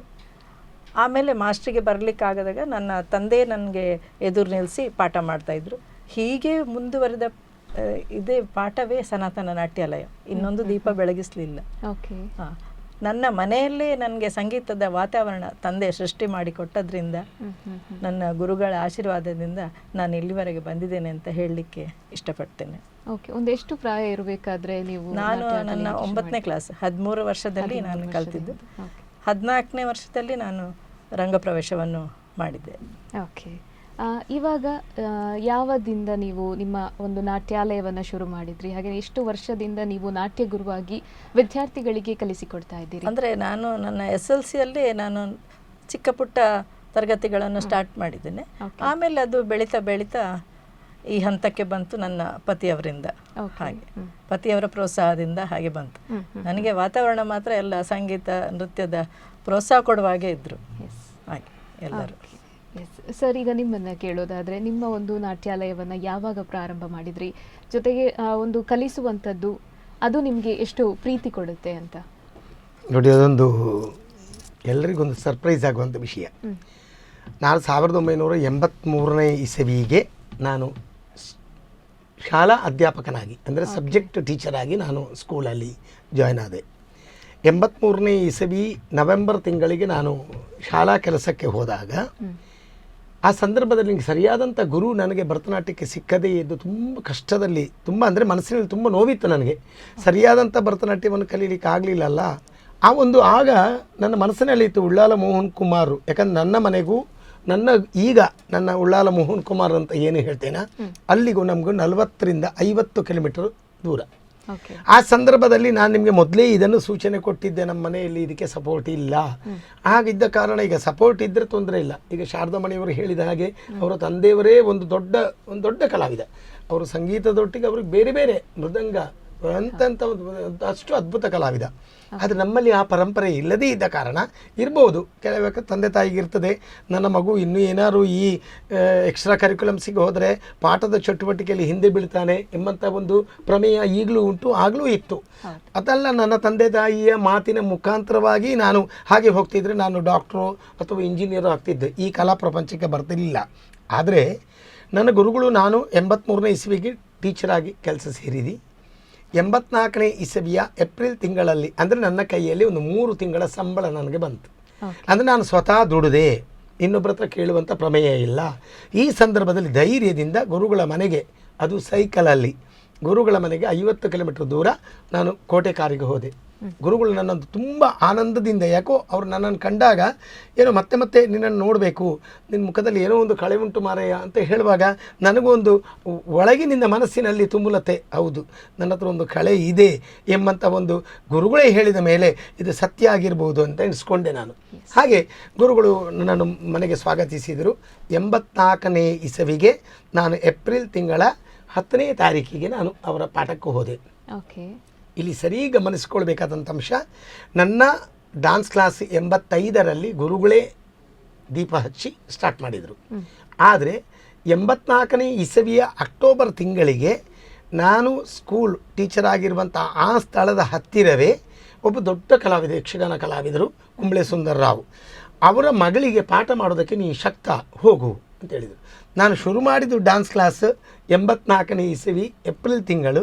ಬರೀ 6 ತಿಂಗಳ ಅವಧಿಯಲ್ಲಿ ನೀನೊಬ್ಬ ಟೀಚರಾಗಿ ವರ್ಕ್ ಮಾಡು ಅಂತ ಗುರುಗಳು ಕೊಟ್ಟರು. ಯಾಕಂದ್ರೆ ನಾನು ಟೀಚರ್ ಆಗಿದ್ದವ. ಎರಡನೇದು ನಾನೊಬ್ಬ ಭರತನಾಟ್ಯದೊಟ್ಟಿಗೆ ಯಕ್ಷಗಾನವೂ ನನ್ನೊಟ್ಟಿಗೆ ಇದ್ದ ಕಾರಣ ಏನೋ ಒಂದು ನನಗೊಂದು ರೀತಿಯ ಸ್ವಂತ ಧೈರ್ಯ ಇತ್ತು. ಬಂಡು ಧೈರ್ಯ ಅಲ್ಲ, ಸ್ವಂತ ಧೈರ್ಯ ಇತ್ತು. ಆ ನೆಲೆಯಲ್ಲಿ 84ನೇ ಇಸವಿಯಲ್ಲಿ ನಾನು ಆರಂಭ ಮಾಡಿದೆ. ಅಧಿಕೃತವಾಗಿ ನನ್ನ ಗುರುಗಳು ನನಗೆ 85ಕ್ಕೆ ನನ್ನ ಡ್ಯಾನ್ಸ್ ಕ್ಲಾಸ್ ಶ್ರೀ ನಾಟ್ಯಾಂಜಲಿ ಕಲಾ ಅಕಾಡೆಮಿ ಎಂಬುದನ್ನು ನನಗೆ ಒಂದು ಉದ್ಘಾಟನೆ ಮಾಡಿ ಕೊಟ್ಟರು. ಇವತ್ತಿನವರೆಗೆ ಚಂದದಲ್ಲಿ ನಡೀತಾ ಉಂಟು. ಗುರುಗಳ ಕೃಪೆ, ದೇವರ ಕೃಪೆ. S, okay. ಸೊ ಇನ್ನು ಸ್ವಲ್ಪ ನಮ್ಮ ನಟನಂ ಕಾರ್ಯಕ್ರಮದ ಕುರಿತಾಗಿ ಮಾತನಾಡುವ ಅಲ್ವಾ. ಸೊ ಮಾಧ್ಯಮ ಕ್ಷೇತ್ರದಲ್ಲಿ, ಮಾಧ್ಯಮ ರಂಗದಲ್ಲಿ ಮೊದಲ ಬಾರಿಗೆ ಆ್ಯಕ್ಚುಲಿ, ಯಾಕೆಂದರೆ ಹೇಳಿದ್ರೆ ಸಾಂಸ್ಕೃತಿಕ ಕಾರ್ಯಕ್ರಮಗಳಿರ್ಬೋದು, ಧಾರ್ಮಿಕ ಕಾರ್ಯಕ್ರಮಗಳಿರ್ಬೋದು, ಇಂತಹ ಕಾರ್ಯಕ್ರಮಗಳಲ್ಲಿ ಭರತನಾಟ್ಯಕ್ಕೆ ಸಂಬಂಧಪಟ್ಟಂತಹ ಕಾರ್ಯಕ್ರಮಗಳಾಗಿರ್ಬೋದು, ಸ್ಪರ್ಧೆಗಳಾಗಿರ್ಬೋದು, ಇದನ್ನು ನಡೆಸಿಕೊಂಡು ಬರ್ತಾ ಇದ್ದೇವೆ ನಮ್ಮ ಸಂಸ್ಕೃತಿಯ ಪ್ರಕಾರ. ಆದರೆ ಒಂದು ಮಾಧ್ಯಮ ಕ್ಷೇತ್ರದಲ್ಲಿ ಒಂದು ರಿಯಾಲಿಟಿ ಶೋ, ಅದು ಕೂಡ ಪೂರ್ಣವಾಗಿ ಭರತನಾಟ್ಯದ ಮೇಲೆಯೇ ಫೋಕಸ್ ಮಾಡಿ ಒಂದು ಕಾರ್ಯಕ್ರಮವನ್ನು ಮಾಡಿರುವಂಥದ್ದು. ಆಡಿಷನ್ಸ್ ನಡೆದು ಅದರದ್ದು ಪ್ರೋಗ್ರಾಮ್ಸ್ ಎಲ್ಲ ಟೆಲಿಕಾಸ್ಟ್ ಆಗಿ ಉತ್ತಮ ರೀತಿಯ ಒಂದು ಪ್ರಶಂಸೆ ನಮಗೆ ಹೊರಗಿನಿಂದ, ಜನರ ಮಧ್ಯದಿಂದ ಸಿಗ್ತಾ ಇದೆ. ಸೊ ನೀವು ಆ ಕಾರ್ಯಕ್ರಮವನ್ನು ನೋಡಿದ್ದೀರಾ, ಹೇಗೆ? ನಾನು ಅವಲೋಕನ ಮಾಡಿದ್ದೆ. ಎಸ್, ನಟನಂ ಕಾರ್ಯಕ್ರಮ, ಈ ಕಾಂಪಿಟಿಷನ್ಸ್ ಇದನ್ನೆಲ್ಲ ಮಾಡ್ತಾ ಇದ್ರಿ. ನಾನು ಈ ಸ್ಥಾನದಲ್ಲಿ ಕೂತು ಕೆಲ ವಿಷಯಗಳು ನಿಮ್ಮೊಂದಿಗೆ ತುಂಬ ಮುಕ್ತವಾಗಿ ಮಾತಾಡಬೇಕಾಗುತ್ತೆ. ಅದು ಜನರು ನೋಡ್ತಾ ಇರ್ತಾರೆ, ಎಲ್ಲರೂ ನನ್ನನ್ನು ನೋಡ್ತಾ ಇರ್ತಾರೆ ಅಂತ ಲೆಕ್ಕ. ಈ ಸ್ಪರ್ಧೆ ಅಂತ ಆ ಒಂದು ಮಾನದಂಡ ನನಗೆ ಯಾಕೋ ಸ್ವಲ್ಪ ನನ್ನ ಮನಸ್ಸಿಗೆ ವ್ಯತಿರಿಕ್ತವಾಗಿರುವಂಥ ಒಂದು ವಿಷಯ. ಓಕೆ, ಯಾಕೆ ಸ್ಪರ್ಧೆ ಬೇಕು? ವಿದ್ಯಾರ್ಥಿಗಳಿಗೆ ನಾನೊಬ್ಬ ಒಳ್ಳೆಯ ಕಲಾವಿದನಾಗಬೇಕು ಎಂಬಂಥ ಹಿತದೃಷ್ಟಿ ಬೇಕು. ನೀವು ಸ್ಪರ್ಧೆಯಲ್ಲಿ, ಉದಾಹರಣೆಗೆ ನಾನು ಕೊಡೋದು 10 ಜನವೋ 20 ಜನವೋ ಸ್ಪರ್ಧೆಯಲ್ಲಿ ಭಾಗವಹಿಸಿದ್ರು ಅಂತ ಆಲೋಚನೆ ಮಾಡ್ಕೊಳ್ಳಿ. ಅರ್ಧ ಮಾರ್ಕು, ಕಾಲು ಮಾರ್ಕು, 1 ಮಾರ್ಕಿಗೆ ಒಂದು ಹುಡುಗಿ ಪ್ರಥಮ, ದ್ವಿತೀಯ, ತೃತೀಯ ಆಗುವಂಥ ಚಾನ್ಸಸ್ ಇರ್ತದೆ. ಒಂದು ಗಮನಿಸ್ಕೊಳ್ಬೇಕಾದಂಥ ಅಂಶ, ಸ್ಪರ್ಧೆ ಈ ಸ್ಕೂಲ್ ಲೆವೆಲಲ್ಲಿ ಪ್ರತಿಭಾ ಕಾರಂಜಿಗಳು ಇಂಥದ್ದೆಲ್ಲ ನಡೀತಾ ಇದೆ. ಯಾಕಂದರೆ ಪಾಠದ ಒಟ್ಟಿಗೆ ಪಾಠ್ಯೇತರ ಚಟುವಟಿಕೆ ಆಗಲೇಬೇಕೆಂಬಂಥ ಹಿತದೃಷ್ಟಿ ಸರ್ಕಾರಕ್ಕೂ ಇದೆ. ಈ ನೆಲೆಯಲ್ಲಿ ಸ್ಪರ್ಧಾತ್ಮಕವಾದಂಥ ಒಂದು ಆ ಮೌಲ್ಯ, ಅದು ನಿಜವಾಗಿ ಖಂಡಿತವೂ ಒಳ್ಳೆಯದು ಅಂತ ಲೆಕ್ಕ. ಆದರೆ ಗಮನಿಸ್ಕೊಳ್ಳಿ, ಇನ್ನೊಂದು ದೃಷ್ಟಿಕೋನವನ್ನು ನೀವು ನೋಡಿದಾಗ, ಸ್ಪರ್ಧೆಗೆ ಸಂಬಂಧಿಸಿದಂತಹ ಆ ಸ್ಪರ್ಧೆಯನ್ನು ಯಾರು ಕಂಡಕ್ಟ್ ಮಾಡ್ತಾರೆ, ಒಂದು ಆ ಸ್ಪರ್ಧೆಗೆ ಯಾರಲ್ಲಿ ತೀರ್ಪುಗಾರರಾಗಿ ಇರ್ತಾರೆ, ಇವರನ್ನು ಮೆಚ್ಚಿಕೊಳ್ಳುವಂಥದ್ದು first prize, second prize, third prize ಸಿಕ್ಕಿದವರು ಮಾತ್ರ. ಇದು ವಸ್ತುನಿಷ್ಠವಾಗಿ ನೀವು ಆಲೋಚನೆ ಮಾಡಿದರೆ, ಅರ್ಧ ಮಾರ್ಕು 1 ಮಾರ್ಕಿಗೆ ನನ್ನ ಮಗು 4th ಬಂತು ಅಥವಾ ನನ್ನ ಮಗು 5ನೇ ಸ್ಥಾನಕ್ಕೆ ಬಂತು ಅಂತ ಹೇಳುವಂಥ ಔದಾರ್ಯ ಯಾವ ಪೇರೆಂಟ್ಸಿಗೂ ಇಲ್ಲ. ಅದು ಏನೋ ಸಮಸ್ಯೆ ಆಗಿದೆ, ಏನೋ ಇಲ್ಲಿ ಗೋಲ್ಮಾಲಾಗಿದೆ, ಏನೋ ಈ ಸ್ಪರ್ಧೆಯಲ್ಲಿ ತೀರ್ಪುಗಾರರು ಏನೋ ಒಂದು ಪಾರ್ಶಾಲಿಟಿ ತೋರಿಸಿದ್ದಾರೆ. ನಿಜವಾಗಿ ತೀರ್ಪುಗಾರರು ಸರಿಯಾದಂಥ ಮೌಲ್ಯದಿಂದ ಕರೆಕ್ಟಾಗಿ ವಸ್ತುನಿಷ್ಠವಾಗಿ ಯಾವುದು ಪ್ರಥಮ ಕೊಡಬೇಕು, ಯಾವುದು ದ್ವಿತೀಯ ಕೊಡಬೇಕು, ಯಾವುದು ತೃತೀಯ ಸ್ಥಾನದಲ್ಲಿ ನಿಲ್ಲಿಸಬೇಕು, ಈ ಮಟ್ಟದಲ್ಲಿ ನೋಡಿದರೂ ಹೇಳುವಂಥ ಹೊರಗಿನ ಪ್ರಪಂಚ ಅದು ಏನೋ ಒಂದು ಸ್ಪರ್ಧೆಯಲ್ಲಿ ಏನೋ ರಾಜಕೀಯ ನಡೆದಿದೆ ಹೀಗೆ ಹೇಳ್ತಾರೆ. ಈ ನೆಲೆ ಕಂಡಾಗ ನಿಜವಾಗಿ ನಾವು ದೊಡ್ಡವರಾದವರು ಆ ವಿದ್ಯಾರ್ಥಿಗಳಿಗೆ, ಮಕ್ಕಳಿಗೆ, ನೋಡು ನೀನು ಇನ್ನೊಂದು ಚಂದ ಮಾಡು, ಮುಂದಿನ ಸಲಕ್ಕೆ ನಿನಗೆ ಸ್ಪರ್ಧೆಯಲ್ಲಿ ನೀನು ಉತ್ತೀರ್ಣನಾಗ್ತೀಯಾ ಅಥವಾ ನಿನಗೆ ಪ್ರಥಮ ಸಿಗ್ತದೆ, ಇನ್ನು ಸ್ವಲ್ಪ ಯಾವುದೋ ಒಂದು ಸಣ್ಣ ವಿಷಯದಲ್ಲಿ ನಿನಗೆ ಏನೋರು ಆಚೀಚೆ ತೊಡಕಾಗಿರ್ಬೋದು ಅಂತ ಅದನ್ನು ಸಣ್ಣ ರೀತಿಯಲ್ಲಿ ಮಗುವನ್ನು ಎಚ್ಚರಗೊಳಿಸಿ ಹೇಳುವಂಥ ಪದ್ಧತಿಯನ್ನು ಬಿಟ್ಟು, ಏನೋ ಆಗಿದೆ ಬಿಡು ಮಗ, ಈ ಸ್ಪರ್ಧೆಗೆ ನೀವು ಹೋಗೋದು ಬೇಡ, ಅದು ಏನೋ ಹೆಚ್ಚಂಶ ರಾಜಕೀಯ ಉಂಟು, ಆ ಮಕ್ಕಳ ಮನಸ್ಸಿನಲ್ಲಿ ಬೇಡದದ್ದನ್ನು ತುಂಬಿಸ್ತಾರೆ. ಈ ನಿಟ್ಟಿ ಇರುವಾಗ ಪಾಪ ಆ ಮಗು ಏನಾಗ್ತದೆ, ನನಗೆ ಪ್ರೈಸ್ ಸಿಕ್ಕಲಿಲ್ಲ ಅಂತ ಆಗುವಾಗ ಆ ಮಗು ಆಂತರಿಕವಾಗಿ ತುಂಬ ನೋವನ್ನು ಅನುಭವಿಸ್ತದೆ. ಇದರಿಂದಾಗಿ ಏನಾಗ್ತದೆ ಅಂತ ಹೇಳಿದರೆ, 100 ಜನ ಸ್ಪರ್ಧೆಗೆ ಬಂದಲ್ಲಿ ಖುಷಿ ಪಡೋದು ಬರೀ 3 ಜನ ಮಾತ್ರ. ಉಳಿದಂಥ 97 ಜನರು ಬೇಸರದಿಂದ ವಾಪಸ್ ಹೋಗ್ತಾರೆ. ಈ ನಿಟ್ಟು ನೋಡುವಾಗ ಕೆಲವು ಸಲ ನಾನು ನನ್ನಷ್ಟಕ್ಕೆ ಮನಸ್ಸಿನಲ್ಲಿ ಅನಿಸಿದ್ದುಂಟು, ಬೇಡ ನಿನಗೊಂದು ಗ್ರೇಡ್ ಅಂತ ಕೊಡುವ, ನೀನು ಫಸ್ಟ್ ಗ್ರೇಡ್, ನೀನೊಂದು ಸೆಕೆಂಡ್ ಗ್ರೇಡ್, ನೀನು ತೃತೀಯ ಗ್ರೇಡ್, ನೀನು 4th ಗ್ರೇಡ್, ಆ ಥರದಲ್ಲಿ ಕೊಟ್ಟರೆ ನಿಜವಾಗಿ ಸೆಲೆಕ್ಷನ್ ನಾವು ಹೇಳುವಂಥದ್ದು. ಈಗ ಒಂದು ಉದಾಹರಣೆಗೆ ಯಾವುದು ಏನು ಹೇಳ್ತಾರೆ, ನಮ್ಮದು ಮಕ್ಕಳಿಗೆ ಸ್ಕಾಲರ್ಶಿಪ್ ಅಂತ ಇರ್ತದೆ. ಈ ಚೆನ್ನೈಯಲ್ಲೆಲ್ಲ ಸ್ಕಾಲರ್ಶಿಪ್ ಅಂತ ಹೇಳಿದ್ರೆ 3 ಲೆವೆಲಲ್ಲಿ ನೋಡ್ತಾ ಇರುವಂಥದ್ದು ದೃಷ್ಟಿಕೋನ. ಅದು ಏಕೆಂದರೆ ಒಂದು ಚೇಂಬರ್ಗೆ ಕಳಿಸಿ ಆ ಮಗುವನ್ನು ಅಂಗಶುದ್ಧತೆ ಉಂಟಾ ನೋಡ್ತಾರೆ. ಆ ಮಗು ಹೀಗೆ ಹಿಡ್ಕೊಂಡದ್ದು, ಆ ಹಸ್ತಗಳನ್ನು ಹಿಡ್ಕೊಂಡದ್ದು ಹೇಗುಂಟು ಅದನ್ನು ನೋಡ್ತಾರೆ. ಅಲ್ಲಿ ಸರಿ ಇಲ್ವಾ ಆ ಮಗುವನ್ನು ಆ ಚೇಂಬರಿಂದ ವಾಪಸ್ ಕಳಿಸ್ತಾರೆ. ಒಳಗೆ ಹೋಗ್ಲಿಕ್ಕಿಲ್ಲ ಆ ಮಗುವಿಗೆ ಬೇಸರ ಇಲ್ಲ, ನಾನು ಅಂಗಶುದ್ಧ ಮಾಡಿ ಬರಬೇಕು ಅಂತ. ಆದರೆ ಸ್ಪರ್ಧಾತ್ಮಕವಾಗಿರುವಂಥ ನಿಮ್ಮ ನಟನಂ ಈ ಕಾರ್ಯಕ್ರಮ ತುಂಬ ಒಳ್ಳೆಯದು. ವಿದ್ಯಾರ್ಥಿಗಳ ಕಲಿಯುವಿಕೆಯ ಹಿತದೃಷ್ಟಿಯಲ್ಲಿ ಆ ಮಗು ಕಲಿತುಕೊಳ್ಬೇಕು. ಆದರೆ ಸಪೋರ್ಟಿವ್ ಆಗಿ ಗುರುಗಳು ಮತ್ತು ಪೇರೆಂಟ್ಸ್ ಇದಕ್ಕೆ ಸಂಬಂಧಿತವಾಗಿ ಯಾವುದೋ ಒಂದು ಸಣ್ಣ ಇದನ್ನು ನೀನು ಸರಿ ಮಾಡಿದರೆ ನಟನಂ ಕಾರ್ಯಕ್ರಮದ ಮೌಲ್ಯವಾಗಿರುವಂತಹ ಒಂದು ಸ್ಥಾನಕ್ಕೆ ನೀನು ಬರ್ತಿ ಅಂತ ಹೇಳುವಂಥ ಔಚಿತ್ಯ, ಆ ಔದಾರ್ಯ ಒಂದು ಗುರುಗಳಿಗೂ ಇರಬೇಕು, ಎರಡನೇದು ಪೇರೆಂಟ್ಸಿಗೂ ಇರಬೇಕು. ಖಂಡಿತ. ಇದು ಎಲ್ಲದೇ ಇದ್ದಲ್ಲಿ ಆ ಮಗು ಸಾಂದರ್ಭಿಕವಾಗಿ ನೋವು ಖಂಡಿತವಾಗಿ ಅನುಭವಿಸ್ತದೆ. ಈ ನೆಲೆ ಕಂಡಾಗ ಕೆಲವು ಸಲ ನನ್ನ ಮನಸ್ಸಲ್ಲಿ ಅನಿಸೋದು, ಯಾಕಪ್ಪ ಈ ಸ್ಪರ್ಧೆ? ನನ್ನ ಜಡ್ಜ್ಮೆಂಟಿಗೆ ಕರೆದಾಗ ನಾನು ಕಡಿ ಮುಗಿದು ಕೇಳೋದು, ನಿಮಗೆ ಒಂದು ವೇಳೆ ಆ ಕಾಂಪಿಟಿಷನ್ಗೆ ಬೇಕಾದಂಥ ಎಷ್ಟು ಮೌಲ್ಯ ಇದ್ದರೆ ನಾನು ಸ್ವಲ್ಪ ಕಿಸೆಯಿಂದ ನಿಮಗೆ ಕೊಡ್ತೇನೆ, ನನ್ನ ಜಡ್ಜ್ಮೆಂಟಿಗೆ ಒಂದು ಕರಿಬೇಡಿ ಅಂತ ಹೇಳೋದು ಉಂಟು. ಆದರೆ ನಿಮ್ಮ ನಟನಂ ಕಾರ್ಯಕ್ರಮ ನಾನು ನೋಡ್ತಾ ಇದ್ದೀನಿ, ನಿಜವಾಗಿ ಪಕ್ವತೆ ಇದ್ದಂಥ, ಅಂಗಶುದ್ಧತೆ ಇದ್ದಂಥ, ಏನು ಪರಿಣಾಮಕಾರಿಯ ಗುಣ ಲೋಪ ಇಲ್ಲದೆ ಏನುಂಟು ಕ್ವಾಲಿಟಿ ಅಂತ ಹೇಳ್ತೀರಲ್ಲ, ಆ ಕ್ವಾಲಿಟಿಗೆ ಸಾಂದರ್ಭಿಕವಾಗಿ ನೀವು ಅದನ್ನು ಮಾಡ್ತಾ ಇದ್ದೀರಿ. ತುಂಬ ಒಳ್ಳೆಯ ಕಾರ್ಯಕ್ರಮ. ಅದರೊಂದಿಗೆ ಇನ್ನೊಂದು ರೀತಿ ಏನಂತ ಹೇಳಿದರೆ, ಒಂದು ಲೆವೆಲಲ್ಲಿ 10 ಜನ, ಮತ್ತೊಂದು ಲೆವೆಲಲ್ಲಿ 10 ಜನ, ಮತ್ತೊಂದು ಲೆವೆಲಲ್ಲಿ 10 ಜನ ಅಂತ ಹೇಳ್ಬೇಕು. ಅಂಥವರಿಗೂ ಒಂದು ನೀವು ಕಾರ್ಯಕ್ರಮಗಳನ್ನು ಕೊಡುವಂಥ ಒಂದು ವಸ್ತುನಿಷ್ಠವಾದಂಥ ಪ್ರಮೇಯ ಇಟ್ಟುಕೊಂಡ್ರೆ ಎಲ್ಲರಿಗೂ ಸಂತೋಷ ಆಗ್ತದೆ ಅಂತ ಲೆಕ್ಕ. ಬಟ್ ಯಾವುದೇ ದೃಷ್ಟಿಕೋನದಲ್ಲಿ ಆ ಮಗು ಬೇಸರ ಆಯಿತು, ಕಳಪೆ ಕಾರ್ಯಕ್ರಮ ಕೊಟ್ಟರು ಆ ಮಗುವನ್ನು ಸೆಲೆಕ್ಟ್ ಮಾಡಿ ಅಂತ ನಾನು ಖಂಡಿತ ಹೇಳೋದಿಲ್ಲ. ಕ್ವಾಲಿಟಿಗೆ ಮಾನ್ಯತೆ ಕೊಡಿ. ನಮಸ್ಕಾರ. ಹಾಗೆಯೇ ನಮ್ಮ ಜಡ್ಜಸ್ ಕೂಡ ಅಷ್ಟೇ, ಈ ಒಂದು ಕ್ಷೇತ್ರದಲ್ಲಿ ಪ್ರಾವೀಣ್ಯತೆಯನ್ನು ಹೊಂದಿರುವಂಥವರೇ ತೀರ್ಪನ್ನು ಕೊಡುವಂಥದ್ದು. ಅವರು ತೀರ್ಪು ಕೊಡುವಂಥದ್ದು ಮಾತ್ರ ಅಲ್ಲದೆ ಅವರಿಗೆ ಮುಂದೆ ಯಾವ ರೀತಿ ಹೆಜ್ಜೆ ಇಡಬೇಕು ಅನ್ನೋದನ್ನು ಕೂಡ ನಮ್ಮ ತೀರ್ಪುಗಾರರು ಶಾರದಾಮಣಿ ಅವರು ಸ್ಟೂಡೆಂಟ್ ಇದಕ್ಕೆ ಬಂದಿದ್ದಾರೆ, ನಾನು ನೋಡಿದ್ದೀನಿ. ಮೇಡಮ್ ನಾನು ನೋಡ್ತಾ ಇದ್ದೆ, ನಾನು ಹೇಳಿದ್ದು ನೀಟು ಈಗ, ಯಾಕಂದರೆ ಈಗ ಇಡೀ ಪ್ರಪಂಚ ನೋಡ್ತಾ ಇದೆ. ಈ ಪ್ರಪಂಚದಲ್ಲಿದ್ದಂಥ ದೃಷ್ಟಿಕೋನಗಳು ಪ್ರತಿಯೊಬ್ಬರು, ಉದಾಹರಣೆಗೆ ನನ್ನ ಮಗು ಅದು ಹೆತ್ತ ಕರಳಿಗೆ ಹೆಗ್ಗಣ ಮುದ್ದು ಅಂತ ಹೇಳಿದಾಗೆ ನನ್ನ ಮಗು ಏನು ಮಾಡಿದರೂ ನಡೀತದೆ ಅಂತ ಹೇಳುವಾಗ ನನ್ನ ದೃಷ್ಟಿಕೋನವನ್ನು ನಾನು ಬದಲಾಯಿಸಿಕೊಳ್ಬೇಕು. ಖಂಡಿತ ಹೊರ ಪ್ರಪಂಚ ನೋಡಬೇಕು. ನಾವು ಗ್ರೂಪ್ ಕಾರ್ಯಕ್ರಮದಲ್ಲಿ ನಮ್ಮದು ಈಗ ಒಂದು ವಾರ್ಷಿಕೋತ್ಸವ ಅದು ಇದು ಮೇಡಮ್ ನಾವು ಮಾಡುವಾಗ ನಮ್ಮ ಪೇರೆಂಟ್ಸು ಏನು ಮಾಡ್ತಾರೆ ಅಂತ ಹೇಳಿದರೆ, ಮಕ್ಕಳನ್ನು ಕರ್ಕೊಂಬಂದು ಕೈ ಹಿಡ್ಕೊಂಡೇ ಬರೋದು. ನಮ್ಮಲ್ಲಿ ಕೈಯೆಲ್ಲ 2 ಬೆನ್ನಿಗೆ ಕೊಟ್ಟು ಕಳಿಸ್ತಾ ಇದೆ. ಈಗ ಕೈ ಹಿಡ್ಕೊಂಡು ಕೈ ಡಾನ್ಸ್ ಕ್ಲಾಸಿಗೆ ಒಳಗೆ ಬಂದ ಮೇಲೆ ಸಹ ಕೈ ಬಿಡದಂಥ ಪೇರೆಂಟ್ಸ್ಗಳು ಇರ್ತಾರೆ. ನಾನು ಆವಾಗ ಹೇಳೋದು, ನೀವು ಇಬ್ಬರೂ ಸೇರ್ತೀರಾ ಕ್ಲಾಸಿಗೆ, ಒಬ್ಬಳು ಮಾತ್ರವಾ ಅಂತ ಕೇಳೋದು ಉಂಟು ನಾ ಕೆಲವು ಸಲ. ಅಲ್ಲ ಮೇಡಮ್, ಇಬ್ಬರು ಸೇರಿದ್ರೆ ನಮ್ಗೆ ಸ್ವಲ್ಪ ಫೀಸ್ ಜಾಸ್ತಿ ಆಗ್ತದೆ, ಬರುವಂಥ ಒಂದು ಮೌಲ್ಯ ಜಾಸ್ತಿ ಆಗ್ತದೆ. ಆದರೆ ಇಲ್ಲ ಅದು ಅವ್ನ ಮಗು ಮಾತ್ರ ಅಂತ. ಹಾಗಾದ್ರೆ ಮತ್ತೆ ನೀವು ಯಾಕೆ ಬಂದ್ರಿ? ಸ್ಪೂನ್ ಫೀಡಿಂಗ್ ಆಗಬಾರ್ದು. ಯಾವುದೇ ಮಗು ಸ್ವಂತವಾಗಿ ಸಮಾಜದಲ್ಲಿ ಹೇಗೆ ಬದುಕಬೇಕು ಇದನ್ನು ಗುರು ಆದವ, ಪೇರೆಂಟ್ಸ್ ಆದವ ಮಾಡಿ ತೋರಿಸಲೇಬೇಕು. ಆಗ ಅದು ಭಾರತದ ಸತ್ಪ್ರಜೆಯಾಗಿ ಬೆಳೀತದೆ ಅಂತ ಲೆಕ್ಕ. ಹಾಗೆ ಬಂದಂತಹ ವಿದ್ಯಾರ್ಥಿಗಳಲ್ಲಿ ನೀವೇ ನೋಡ್ತೀರಿ ಮೇಡಮ್, ಕೆಲವು ಸಲ ನಾವೇನು, ನನ್ನ ಮಗುವಿನ ಡ್ಯಾನ್ಸ್ ನೋಡಿದೆ, ಚಂದ ಮಾಡಿದೆ, ಹಾಗಾದರೆ ಉಳಿದ ಮಕ್ಕಳು, ನಾನು ಹೇಳಿದ್ದು ಉಳಿದ ಮಕ್ಕಳು ಮಾಡ್ತಾರೆ. ಸಮಷ್ಟಿ ದೃಷ್ಟಿಯಿಂದ ನೋಡಬೇಕು, ನಿಮ್ಮ ದೃಷ್ಟಿಕೋನ ಬದಲಾವಣೆ ಮಾಡಬೇಕು. ಏಕದೃಷ್ಟಿಯಿಂದ ಬರೀ ನಿಮ್ಮ ಮಗು ಮಾತ್ರ ಅಲ್ಲ, ಅಲ್ಲಿ ನಿಮ್ಮ ಮಗುವಾಗಿ ಇನ್ನೊಂದಿರ್ತದೆ. ಆ ಮಗುವನ್ನು ಹೊರಗೆ ತಂದು ಮೇಕಪ್ ತೆಗೆದು ಸೀದಾ ಅವರು ಹೋಗಿ ಆಯಿತು, ಅವರಿಲ್ಲ. ಬೇರೆ ಮಗು ಮಾಡಿದಾಗ ಅದರಿಂದ ಒಳ್ಳೆಯ ವಿಷಯವನ್ನು ಕಲಿತುಕೊಳ್ಳುವಂಥದ್ದು. ಕಲಿಯುವ ವಿಷಯದಲ್ಲಿ ನೀವು ಹೇಳಿದಂಥ ವಿಷಯವನ್ನು ನಾವು ಕಲಿತೇವೆ, ನಾವು ನೋಡಿದಂಥ ವಿಷಯವನ್ನು ಕಲಿಬೇಕು. ನೋಡಿ ಕಲಿ, ಕೇಳಿ ಕಲಿ, ತಿಳಿದು ಕಲಿ, ಅನುಭವಿಸಿ ಕಲಿ. ಇಷ್ಟು ಕಲಿಕೆಯನ್ನು ಮಾಡಿದರೆ ಪರಿಣಾಮಕಾರಿಯಾದಂಥ ವಿದ್ಯಾರ್ಥಿಗಳು ಆ ಮಟ್ಟದಲ್ಲಿ ಬೆಳೀತಾರೆ. ಇಲ್ಲದ್ರೆ ಸ್ಪೂನ್ ಫೀಡಿಂಗ್ ವಿದ್ಯಾರ್ಥಿಗಳಾಗ್ತಾರೆ. ಖಂಡಿತವಾಗ್ಲೂ ಒಪ್ಪಿಕೊಳ್ಳು, 100% ಒಪ್ಪಿಕೊಳ್ಬೇಕು. ಗುರುಗಳು ಹಾಗೇನೆ ಪೋಷಕರ ಕೈಯಲ್ಲಿ ಒಂದು ವಿದ್ಯಾರ್ಥಿಯ ಒಂದು ಜೀವನ ಇರ್ತದೆ ಅನ್ನೋದನ್ನ ನಾವು ಖಂಡಿತವಾಗಿ ಒಪ್ಪಿಕೊಳ್ಳೋಣ. ಆ್ಯಂಡ್ ಮೇಡಮ್, ನಿಮ್ಮನ್ನ ಕೇಳೋದಾದ್ರೆ, ನಟನಂ ಕಾರ್ಯಕ್ರಮ ನೋಡ್ತಾ ಇದ್ದೀರಾ, ನಿಮ್ಗೆ ಹೇಗೆ ಅನಿಸ್ತಾ ಇದೆ ಕಾರ್ಯಕ್ರಮ? ನಾನು ಖಂಡಿತ ಹೇಳಿದ್ರೆ ನಟನಂ ಕಾರ್ಯಕ್ರಮ ನೋಡ್ತಾ ಇರಲಿಲ್ಲ, ಯಾಕಂದ್ರೆ ನಮಗೆ ಆ ಸಮಯದಲ್ಲಿ ನೃತ್ಯ ತರಗತಿಗಳು ಇದೆಲ್ಲ ಇರ್ತದೆ. ಆದರೆ ಕೇಳಿ ತಿಳ್ಕೊಂಡಿದ್ದೇನೆ. ನನ್ನ ಒಂದು ಶಿಷ್ಯ ಸಹ ಭಾಗವಹಿಸಿದ್ಲು, ಶ್ರೀಕರಿ ಅಂತ, ಅವಳು ಭಾಗವಹಿಸಿದ್ಲು.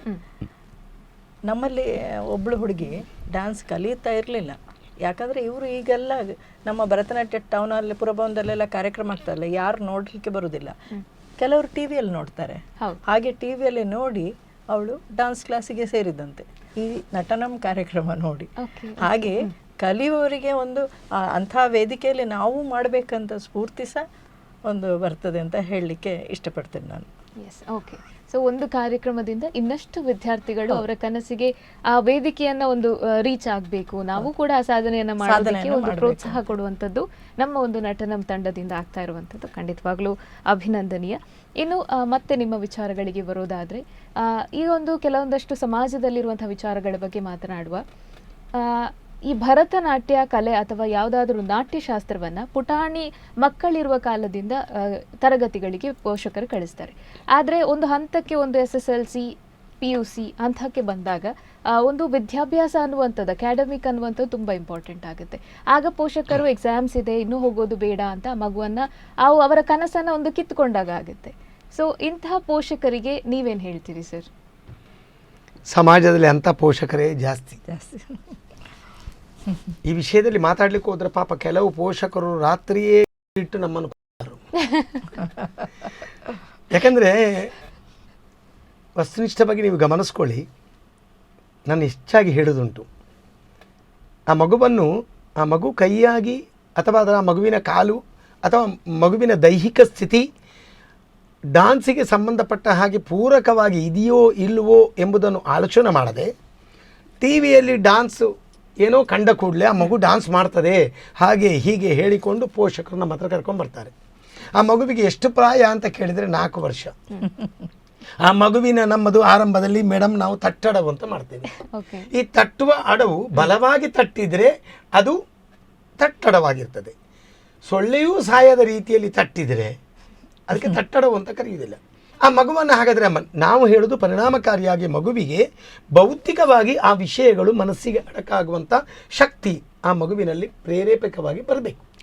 ಬಂದರೆ ಆ ಮಗುವನ್ನು ಕರ್ಕೊಂಡ್ಬರ್ತಾರೆ.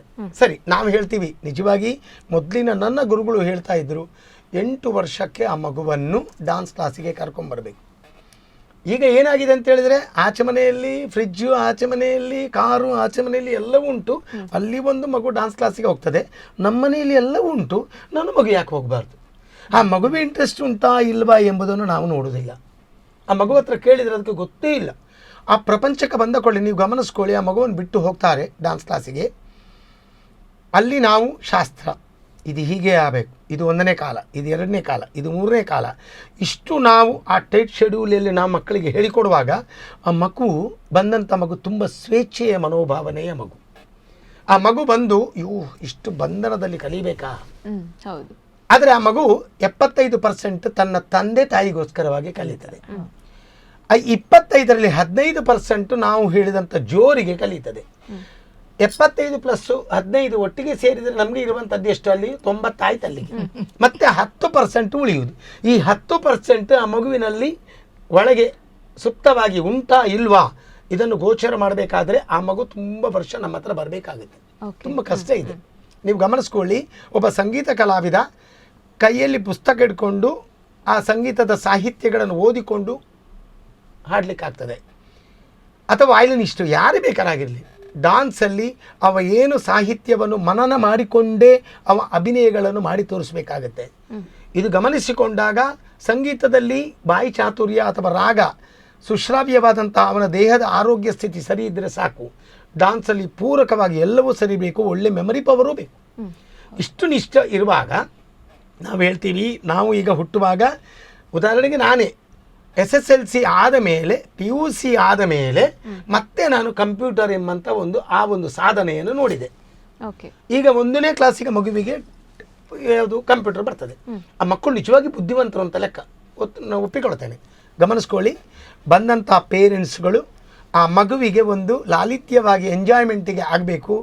ತನ್ನ ಮಗು ಬಣ್ಣದ ಡ್ರೆಸ್ ಹಾಕೊಂಡಾಕೊಂಡ್ಲೇ ಅದನ್ನು ಚಂದ ಮಾಡಿ ನೋಡಬೇಕು. ಮತ್ತು ತಂದೆ ತಾಯಿ ಮನೆಯಲ್ಲಿ ಹೋಗಿ ಮಕ್ಕಳನ್ನು ಹೊಗಳಬೇಕು. ಈ ಒಂದು ದೃಷ್ಟಿಕೋನದಿಂದ ಬರುವಂಥ 50% ಆಫ್ ದ ಈ ಡಾನ್ಸ್ ಯಾರು ಪೇರೆಂಟ್ಸ್ ಇದ್ದಾರಾ, ಡಾನ್ಸ್ ಟೀಚರ್ ಹತ್ರ ಬಂದು ಅವರ ಒಂದು ಹಂತ ಮುಗಿಯುವಾಗ ಆ ಮಗು ಮತ್ತೆ ಆಮೇಲೆ ಇದರಲ್ಲಿ ಬೆಳವಣಿಗೆ ಇಲ್ಲ. ನಾನು ಕೆಲವು ಸಲ ಕೇಳೋದುಂಟು, ಒಂದು ಸಮಾಜದಲ್ಲಿದ್ದಂಥ ಮಗುವಿಗೆ ಒಬ್ಬ ನಿಂತ್ಕೊಂಡು ಪ್ರಶ್ನೆ ಮಾಡಬೇಕು, ನೀನು ಏನಾಗ್ತಿ ಮುಂದೆ ಅಂತ ಕೇಳಿದಾಗ ಆ ಮಗು ಹೇಳ್ತದೆ, ನಾನು ಡಾಕ್ಟರ್ ಆಗ್ತೇನೆ. ಹತ್ರ ಇದ್ದಂಥ ತಂದೆ ತಾಯಿಯು ಸಹ ಹೀಗೆ ಹೆಬ್ಬೆಟ್ಟು ಹೋಗ್ತಾರೆ.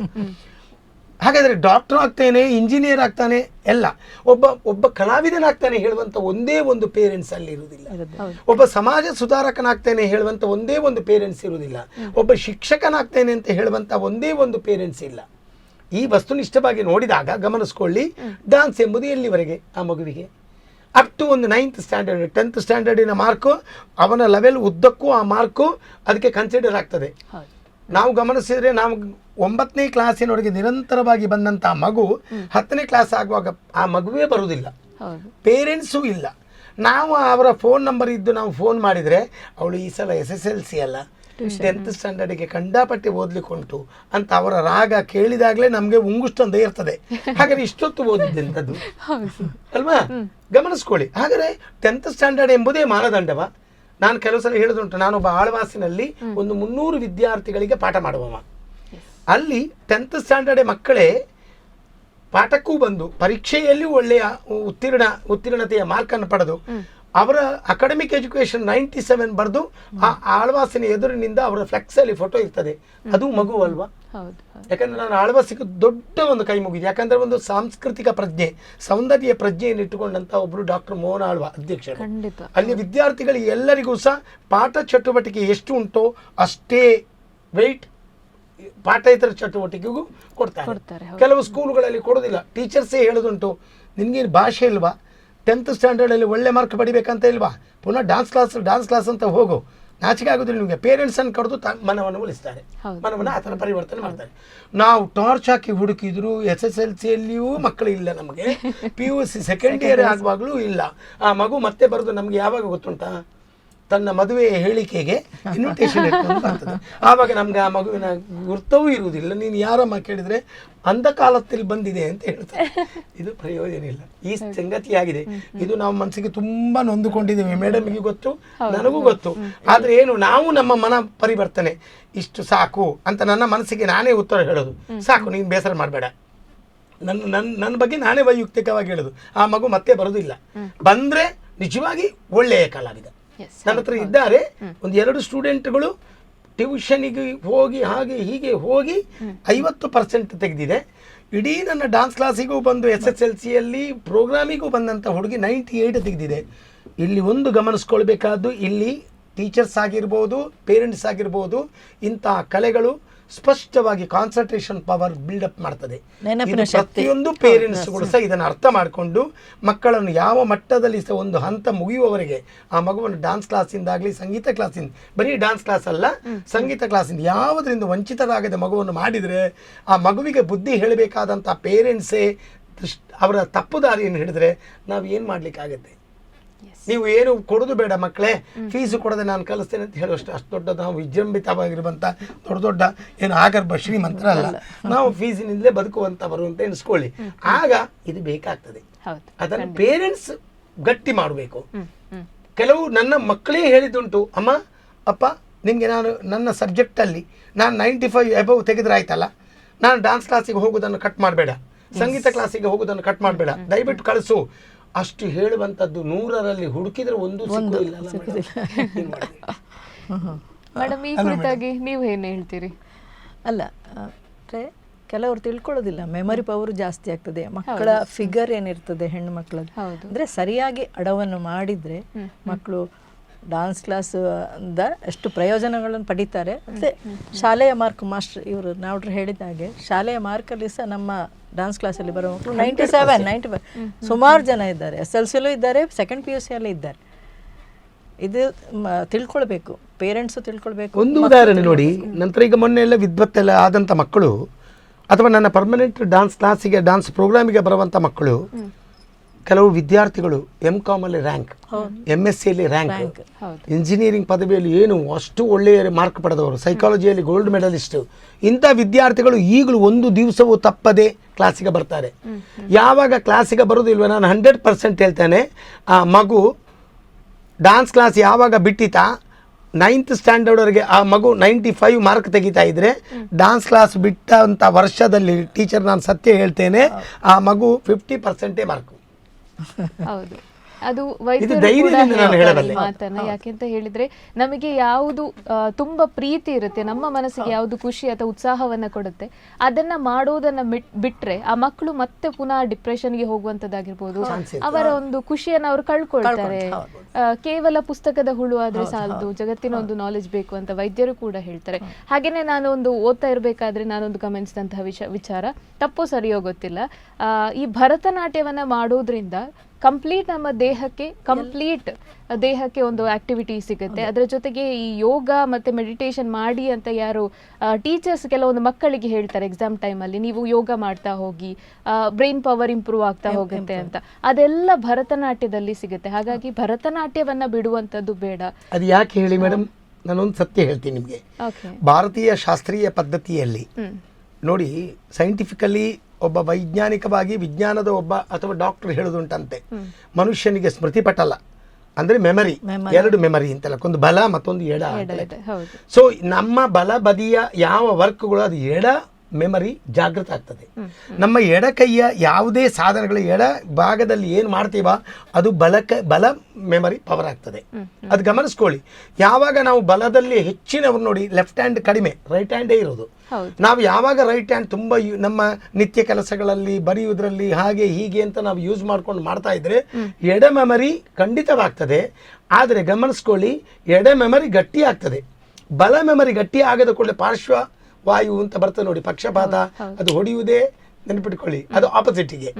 ಅದಕ್ಕೋಸ್ಕರವಾಗಿ ಭಾರತೀಯ ನೈಜವಾದಂಥ ಕಲೆಯಲ್ಲಿ ಅದು ವೀಣೆ ಆಗಿರ್ಬೋದು, ವಯಲಿನ್ ಆಗಿರ್ಬೋದು, ಸಿತಾರ್ ಆಗಿರ್ಬೋದು, ಯಾವುದು ಬೇಕಾರಾಗಿರ್ಬೋದು ನೋಡಿ, ಬಲ ಕೈಯಲ್ಲಿ ಬರೀ ಅದರ ಸ್ಟ್ರಿಂಗ್ಸ್ ಅನ್ನು ಮೀಟುವುದು ಮಾತ್ರ, ಎಡ ಕೈಯಲ್ಲಿ ಅದರ ಮೆಟ್ಟಲ್ಗಳನ್ನು ವಾಯಿಲಿನ ಸ್ಟ್ರಿಂಗ್ಸ್ ಅನ್ನು ಮಾಡುವಂಥದ್ದು. ಎಡಕ್ಕೆ ತುಂಬಾ ವರ್ಕ್ ಇರ್ತದೆ.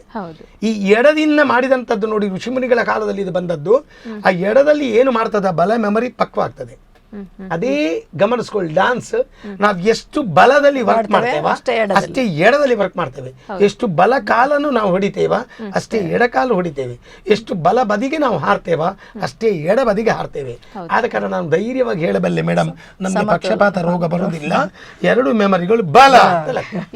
ಖಂಡಿತವಾಗ್ಲು. ಓಕೆ, ಇನ್ನೀಗ ನೀವು ವಿದ್ಯಾರ್ಥಿಗಳಾಗಿದ್ದ ಸಮಯವನ್ನ, ನಿಮ್ಮ ವಿದ್ಯಾರ್ಥಿಗಳ ಇರುವಂತಹ ಸಮಯ ಅಂದರೆ ಹಿಂದಿನ ಕಾಲ ಈಗಿನ ಕಾಲವನ್ನು ಒಂದು ಕಂಪೇರ್ ಮಾಡಿ ನೋಡಿದರೆ ಸರ್, ಯಾವ ರೀತಿಯಲ್ಲಿ ಕಲಿಕೆ ಬದಲಾಗಿದೆ, ಕಲಿಸುವಂತಹ ಶೈಲಿ ಬದಲಾಗಿದೆ, ಹಾಗೆಯೇ ಒಂದು ಅಂದಾಜು ರೀತಿಯಲ್ಲಿ ಹೇಳೋದಾದರೆ ಪಾಶ್ಚಾತ್ಯ ಸಂಸ್ಕೃತಿಗೆ ಏನಾದರೂ ಬದಲಾವಣೆಗಳು ಆಗಿದೆಯಾ, ಹೇಗೆ? ಮೇಡಮ್, ತುಂಬ ಜನರು ಹೇಳೋದುಂಟು, ಮೊದಲೆಲ್ಲ ಎಂಥ ಒಂದು ಶಾಸ್ತ್ರೀಯ ಕಲೆಗೆ ಮಾನ್ಯತೆ ಇತ್ತು, ಈಗ ಬರೀ ಪಾಶ್ಚಾತ್ಯ ಅಂತ. ನಾನು ಸರ್ವತಾ ಹೇಳ್ತೇನೆ, ಅದು ಸುಳ್ಳು. ಉದಾಹರಣೆಗೆ ಮಂಗಳೂರಿನಲ್ಲಿ 2 ಜನ ಡ್ಯಾನ್ಸ್ ಟೀಚರ್ಸ್ ಇದ್ದರು, ಉಡುಪಿಯಲ್ಲಿ 2 ಜನ ಇದ್ದರು. ಈ 2ಕ್ಕೆ 2 0 ಹಾಕಿ ಅಷ್ಟು ಜನ ಮಂಗಳೂರಲ್ಲಿ ಇದ್ದಾರೆ, ಉಡುಪಿಯಲ್ಲಿ ಇದ್ದಾರೆ.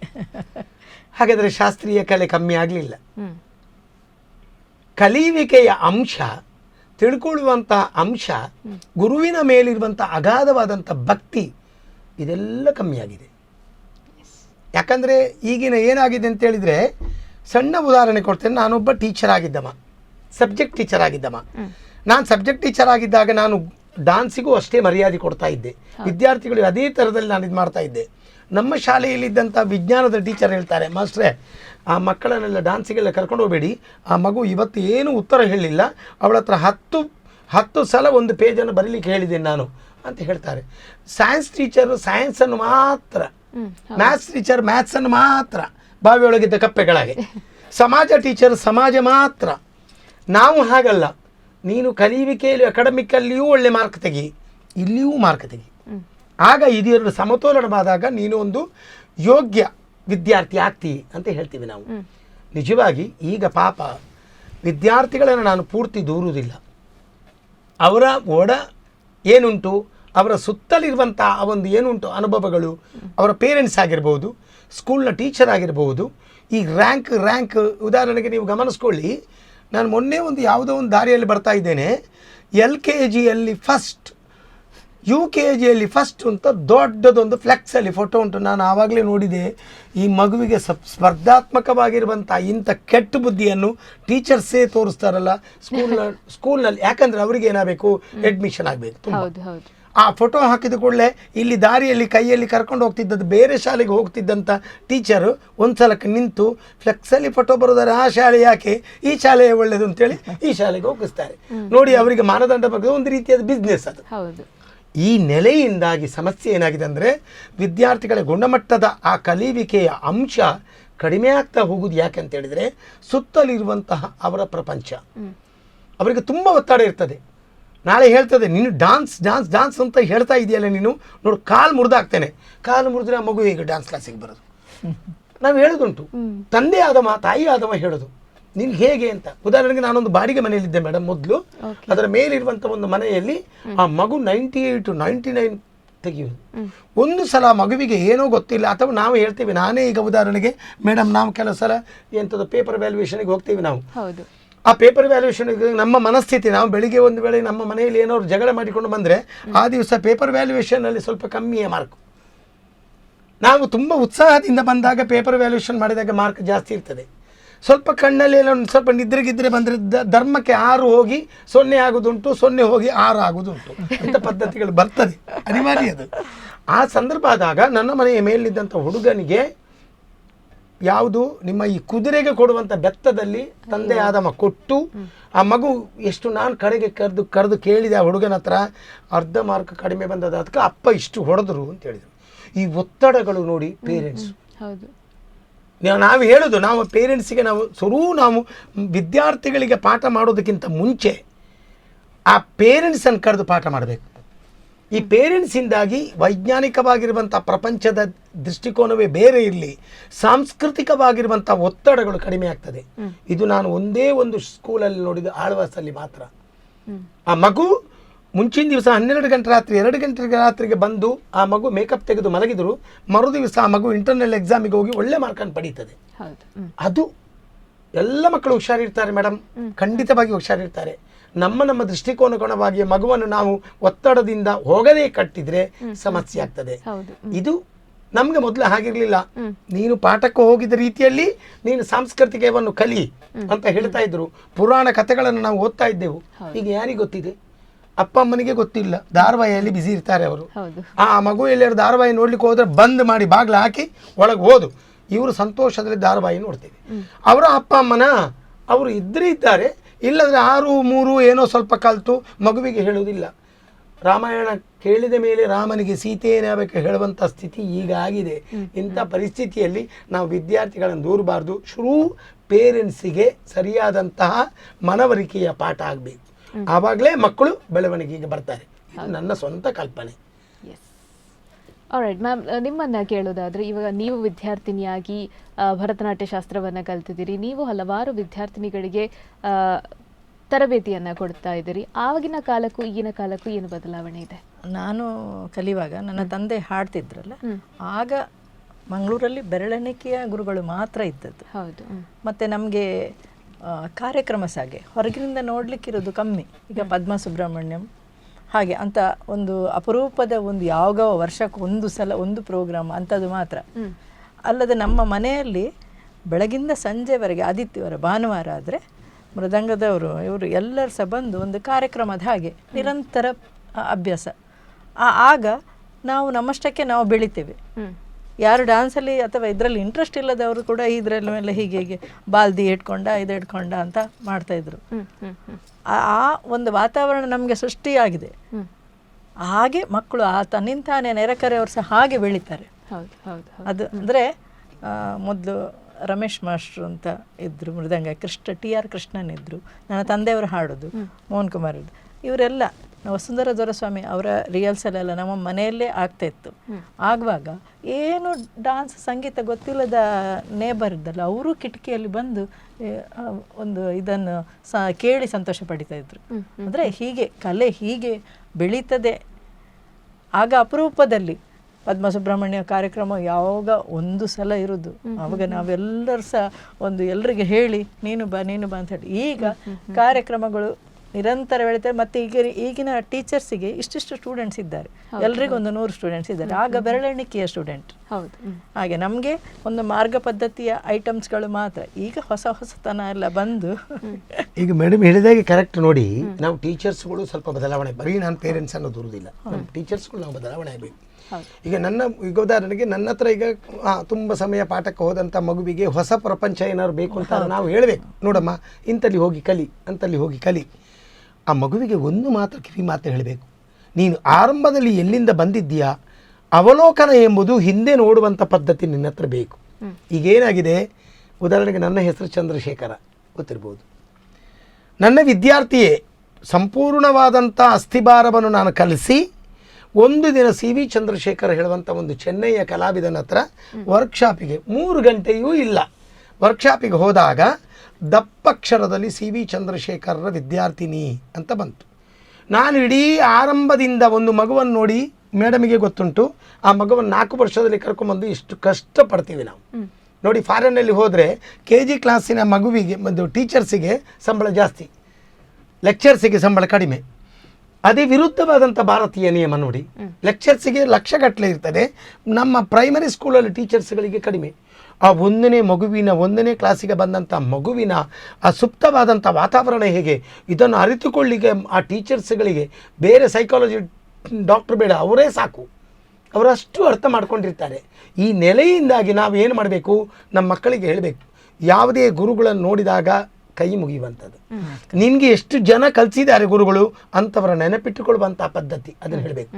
ಅದು ಬಿಟ್ಟು ಈಗಿನ ಕೆಲವು ಟೀಚರ್ಸ್ ಇದ್ದಾರೆ, ಅವರ ಹೆಸರೆಲ್ಲ ಹೇಳಬೇಡ, ನಿಮಗೆ ಇವತ್ತೀಗ ಇಷ್ಟು ವಿಜೃಂಭಿಸಬೇಕಾದ್ರೆ, ಇಷ್ಟು ಪೇಪರಲ್ಲಿ ಫೋಟೋ ಬರಬೇಕಾದ್ರೆ, ಇಷ್ಟು ಮೀಡಿಯಾದವರು ನಿನ್ನನ್ನು ಶೂಟ್ ಮಾಡಬೇಕಾದ್ರೆ, ಇಷ್ಟು ನಿಮಗೆ ಕ್ಲ್ಯಾಪ್ ಹಾಕಬೇಕಾದ್ರೆ ನಾನು ಕಾರಣ ಅಂತ ನನ್ನ ಎದೆ ತಟ್ಟಿ ಮುಂಚೆ ಇವಳನ್ನು ಇಷ್ಟು ಗಟ್ಟಿ ಮಾಡಿ ಅಷ್ಟು ಪಾಪ ಎದೆ ನೋವೆಲ್ಲ ಬರೆಸಿಕೊಂಡು ಕಲಿಸಿದಂಥ ಟೀಚರ್ಸನ್ನು ಹೇಳುವಂಥ ಪದ್ಧತಿಯನ್ನು ಮಗುವಿಗೆ ವಾತಾವರಣವನ್ನು ಕಲ್ಪನೆ ಮಾಡಿದರೆ ಅಂಥ ಟೀಚರ್ಸಿಗೂ ನಾವು ಬುದ್ಧಿವಾದ ಹೇಳಬೇಕಾಗತ್ತೆ. ನಾನು ಹೇಳುವುದುಂಟು ಕೆಲವು ಸಲ, ತಪ್ಪದು, ಆ ತಪ್ಪು ಕಲ್ಪನೆ. ಒಂದು ಅಕ್ಷರ ಕಲಿಸಿದ ಗುರುವು ನಾನು ಆರಂಭದಲ್ಲಿ ಹೇಳಿದ್ದು, ಅಂಥವರಿಗೆಲ್ಲ ಪ್ರಣಾಮಗಳನ್ನು ಮಾಡಬೇಕು. ಆ ಅಕ್ಷರ ಕಲಿಸಿದಂಥ ಗುರುವೇ ಅಲ್ವಾ. ಆ ನೆಲೆಯೇ ಹೇಳುವಾಗ ನಾವೆಲ್ಲರೂ ಮೊದಲಿಂದ ಹೇಳೋದೇನು ಮೇಡಮ್, ಗುರುವೇ ನಮಃ ಅಂತ ಹೇಳ್ತೇವೆ. ಈಗ ಮಕ್ಕಳ ಹತ್ರ ಕೇಳಿ ಅಂತೆ, ಗುರುವೇ ನಮಃ ಅಂತ ಬರ್ತದೆ. ಖಂಡಿತ ಮೇಡಮ್.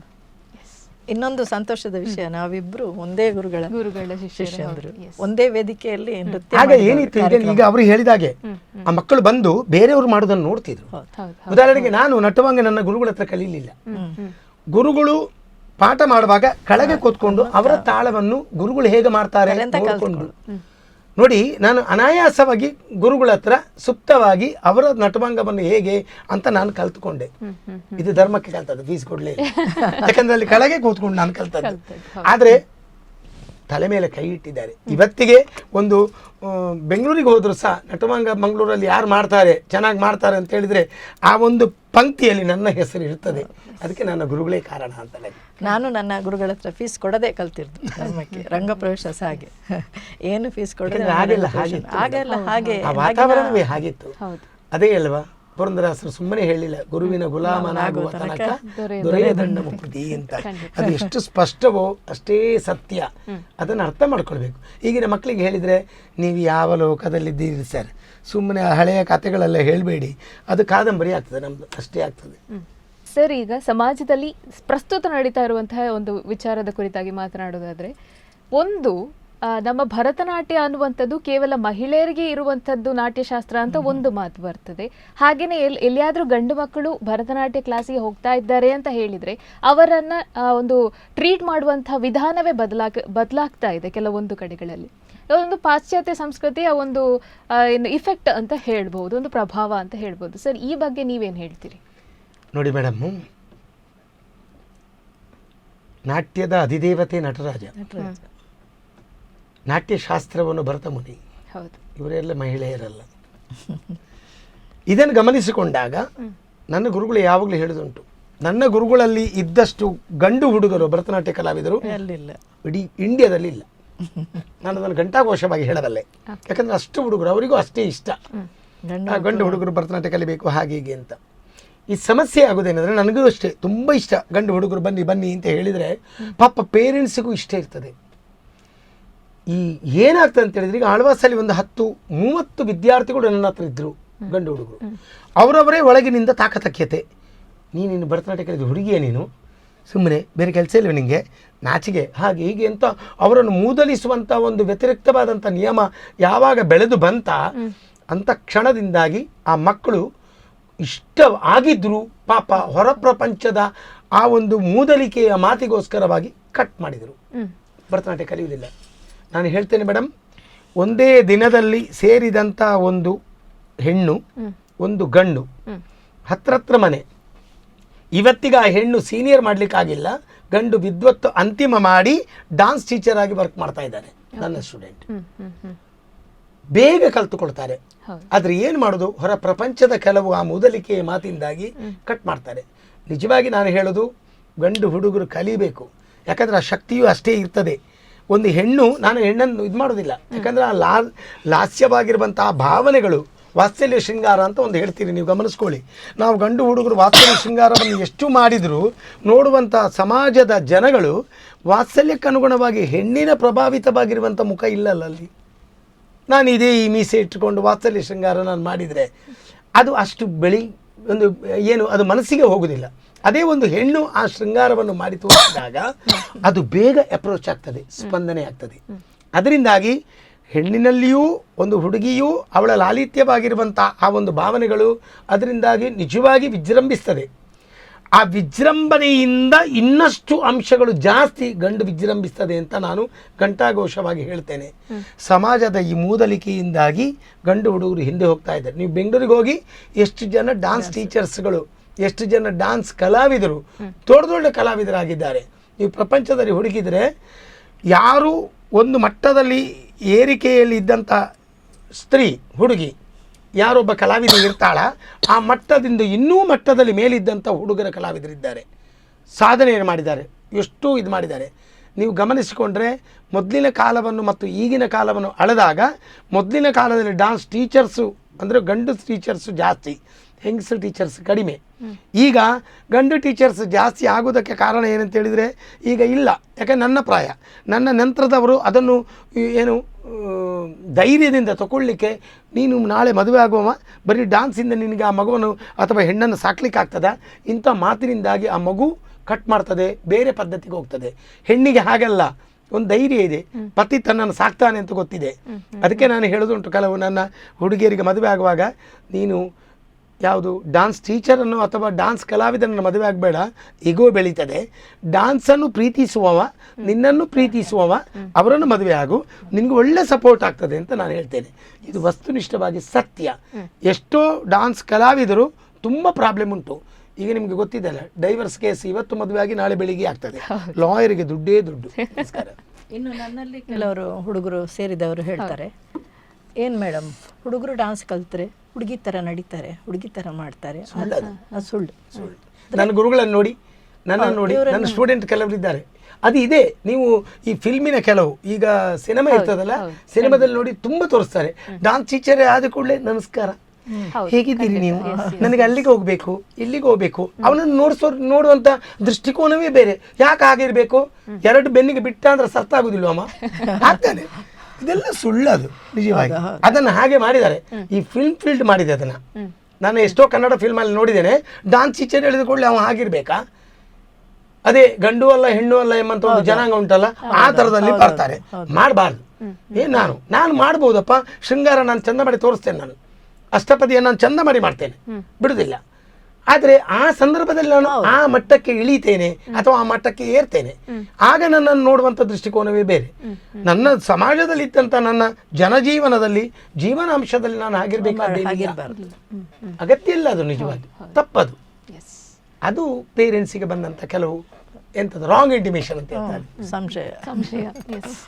ಓಕೆ ಮ್ಯಾಮ್, ಈಗ ನಿಮ್ಮನ್ನು ಕೇಳೋದಾದರೆ, ಭರತನಾಟ್ಯ ಮೊದಲೆಲ್ಲ ಈ ಕಲಾವಿದರು, ಯಕ್ಷಗಾನ ಕಲಾವಿದರಾಗಲಿ, ಭರತನಾಟ್ಯ ಕಲಾವಿದರು ಅಂತ ಹೇಳಿದಾಗ ತುಂಬ ಹಳೆಯ ಹಿಂದೆ ಹೋದರೆ ನಾವು ಒಂದು ತರಹದ ಇಷ್ಟ ಇಲ್ಲದಂತಹ ಒಂದು ಭಾವನೆ, ಅವರನ್ನೊಂದು ನಿಷ್ಠೂರವಾಗಿ ಕಾಣ್ತಾ ಇದ್ರು ಮೊದಲೆಲ್ಲ.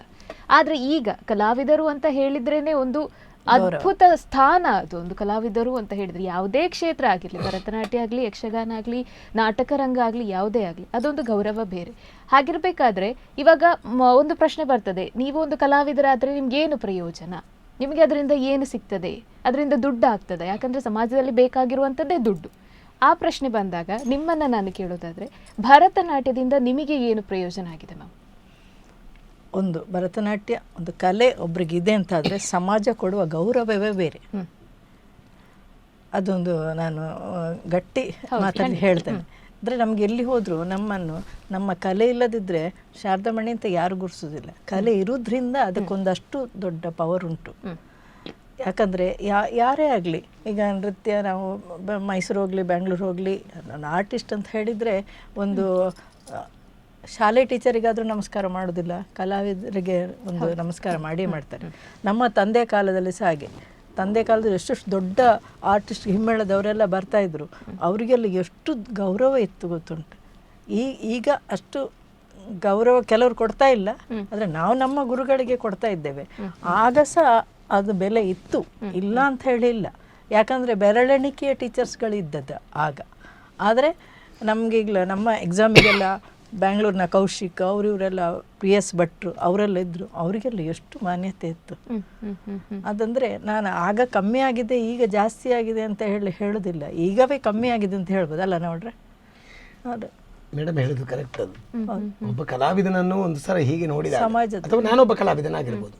ನಾನೀಗೊಂದು ಅಧ್ಯಾಪಕನಾಗಿ 30-32 ವರ್ಷ ನಾನು ಶಾಲೆಯಲ್ಲಿ ಸಬ್ಜೆಕ್ಟ್ ಟೀಚರ್ ಆಗಿ ವರ್ಕ್ ಮಾಡಿದವ. ಓಕೆ. ಆದರೆ ಇವತ್ತಿಗೂ ನನ್ನನ್ನು ಗುರುತಿಸೋದು ನಾನೊಬ್ಬ ಭರತನಾಟ್ಯ ಕಲಾವಿದ. ನಂಗೆ ಕೆಲವರು ಹೇಳಿದುಂಟು, ನೀವು ಸ್ಕೂಲಲ್ಲಿ ಡ್ಯಾನ್ಸ್ ಕಲಿಸ್ತಾ ಇದ್ರಂತ. ಇಲ್ಲವೇ ಇಲ್ಲ. ನಾನು ಬೆಳಿಗ್ಗೆ 9 ಗಂಟೆಗೆ ಸ್ಕೂಲಿಗೆ ಹೋದರೆ ಸಾಯಂಕಾಲ 4ವರೆಗೆ ನನ್ನ ಸಬ್ಜೆಕ್ಟ್ ನಾನು. ಅದಾದಮೇಲೆ ಡ್ಯಾನ್ಸ್. ಅದಾದಮೇಲೆ ಅಂತ ಡ್ಯಾನ್ಸ್ಗಳು ಎಷ್ಟು 1-1.5 ಗಂಟೆಗಳ ಕಾಲ. ಸೊ 8 ಅವರ್ಸ್ ನಾನು ಒಂದು ಶಾಲೆಯಲ್ಲಿ ಸಬ್ಜೆಕ್ಟ್ ಟೀಚರ್ ಆಗಿ ವರ್ಕ್ ಮಾಡಿ 1.5 ಗಂಟೆಗಳ ಕಾಲ ನಾನು ಭರತನಾಟ್ಯದ ಕಲಾವಿದನಾಗಿ ನಾನೊಬ್ಬ ಯಕ್ಷಗಾನ ಕಲಾವಿದನು. ಮೇಳದಲ್ಲಿ 1-2 ವರ್ಷ ನಾನು ವರ್ಕ್ ಮಾಡಿದಮ್ಮ.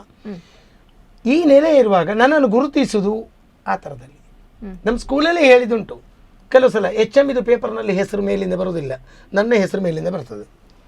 ಆವಾಗ HM ನನ್ನ ಹತ್ರ ಜಗಳ ಮಾಡಿದುಂಟು. ನಾನು ಸ್ಕೂಲ್ನ ಪ್ರಿನ್ಸಿಪಾಲ್, ನನ್ನ ಹೆಸರಿಲ್ಲ, ನಿಮ್ಮ ಹೆಸರು ಮೇಲೆ ಹಾಕ್ತಾರಾ? ಆ ಹೆಸರು ಹಾಕಿದಾಗ ನೋಡಿ ಮೇಡಮ್, ಚಂದ್ರಶೇಖರನ್ ಅವರು ಭರತನಾಟ್ಯ ಕಲಾವಿದರು ಅಲ್ಲಿ ಉಪಸ್ಥಿತರಿದ್ದರು, ಶಾಲೆಯ ಟೀಚರ್ ಅಂತ ಅಲ್ಲಿ ಬರೋದಿಲ್ಲ, ಭರತನಾಟ್ಯ ಕಲಾವಿದರು. ಆದ ಕಾರಣ ನೀವು ಆಲೋಚನೆ ಮಾಡಬೇಕು, ನಿಮ್ಮಿಂದ ನಾನು ಮೇಲೆ ಅಂತ. ಆದ ಕಾರಣ ವಸ್ತುನಿಷ್ಠವಾಗಿ ಕಲಾವಿದ ನಿಜವಾಗಿ ಮೊದಲೆಲ್ಲ ನೋಡಿ, ಎಷ್ಟೋ ವರ್ಷಗಳ ಹಿಂದೆ ಹಳೆಯ ಇದರ ಪ್ರಕಾರವಾಗಿ ನೀವು ಆಲೋಚನೆ ಮಾಡಿದರೆ ಗಮನಿಸ್ಕೊಳ್ಳಿ, ಒಬ್ಬ ಯಕ್ಷಗಾನ ಆರ್ಟಿಸ್ಟ್ ಅಂತ ಆದರೆ ಅವನಿಗೆ ಮನೆಯಲ್ಲಿ ಜಾಗ ಕೊಡಲಿಕ್ಕೆ ಹೆದರ್ತಿದ್ದರಂತೆ. ಅವ ಮನೆಗೆ ಬಂದರೆ ಅವನನ್ನು ಮಾತಾಡ್ತಿರ್ಲಿಲ್ಲಂತೆ. ಅಂತ ಕೆಟ್ಟ ಸಂಪ್ರದಾಯಗಳಿತ್ತು. ಈಗಿಲ್ಲ. ಯಾವ ಕಲೆಯಲ್ಲಿ ನೋಡಿಬೇಕಾದ್ರೆ ಕಲಾವಿದನ ಅವನಿಗೆ 2 ಕೈ ಜೋಡಿಸಿ ನೀವು ಗಮನಿಸ್ಕೊಳ್ಳಿ. 1ನೇ ಕ್ಲಾಸ್ ಕಲಿಸಿದಂಥ ಟೀಚರನ್ನು ನೀವು ನೆನಪಿಟ್ಕೊಳ್ತೀರಿ. ನೀವು MTech ಮಾಡಿ ಅದರಿಂದ ದೊಡ್ಡ ಪದವಿಗೆ ಮಾಡಿ, ಅಲ್ಲಿದ್ದಂಥ ಟೀಚರ್ಸ್, ಲೆಕ್ಚರ್ಸ್, ಉಪನ್ಯಾಸಕರ ಹೆಸರು ನಿಮಗೆ ಗೊತ್ತಿರುವುದಿಲ್ಲ. ಅದೇ ನಾವು ಡಾನ್ಸ್ ಟೀಚರ್ಸು ಆರಂಭದಲ್ಲಿಯೂ ನಮಗೆ ಹೆಸರು ಗೊತ್ತಿರ್ತದೆ, ವಿದ್ವತ್ ಹಂತದಲ್ಲಿಯೂ ಹೆಸರು ಗೊತ್ತಿರ್ತದೆ. ಈ ದೃಷ್ಟಿಕೋನದಲ್ಲಿ 2 ಟೀಚರ್ಸ್, ಅಕಾಡೆಮಿಕ್ ಕಲಿಸಿದಂಥ ಒಂದು ಟೀಚರು ನಮ್ಮನ್ನು ಕಲಾವಿದನನ್ನಾಗಿ ಒಂದು ಕೂರಿಸಿದಂಥ ಆದಾಗ ಶುರು ಮಗು ನಮ್ಮನ್ನು ನೋಡ್ತದೆ, ನಮಸ್ಕಾರ ಮಾಡ್ತದೆ, ಮತ್ತೆ ಅಕಾಡೆಮಿಕ್ಕಿಗೆ ಹೋಗ್ತದೆ. ಅದು ನಮಗೊಂದು ಉತ್ಪ್ರೇಕ್ಷೆ. ಇದೆಲ್ಲ ದೈವಿಕ ಕಲೆ. ಇದನ್ನು ಅರ್ಥ ಮಾಡ್ಕೋಬೇಕು.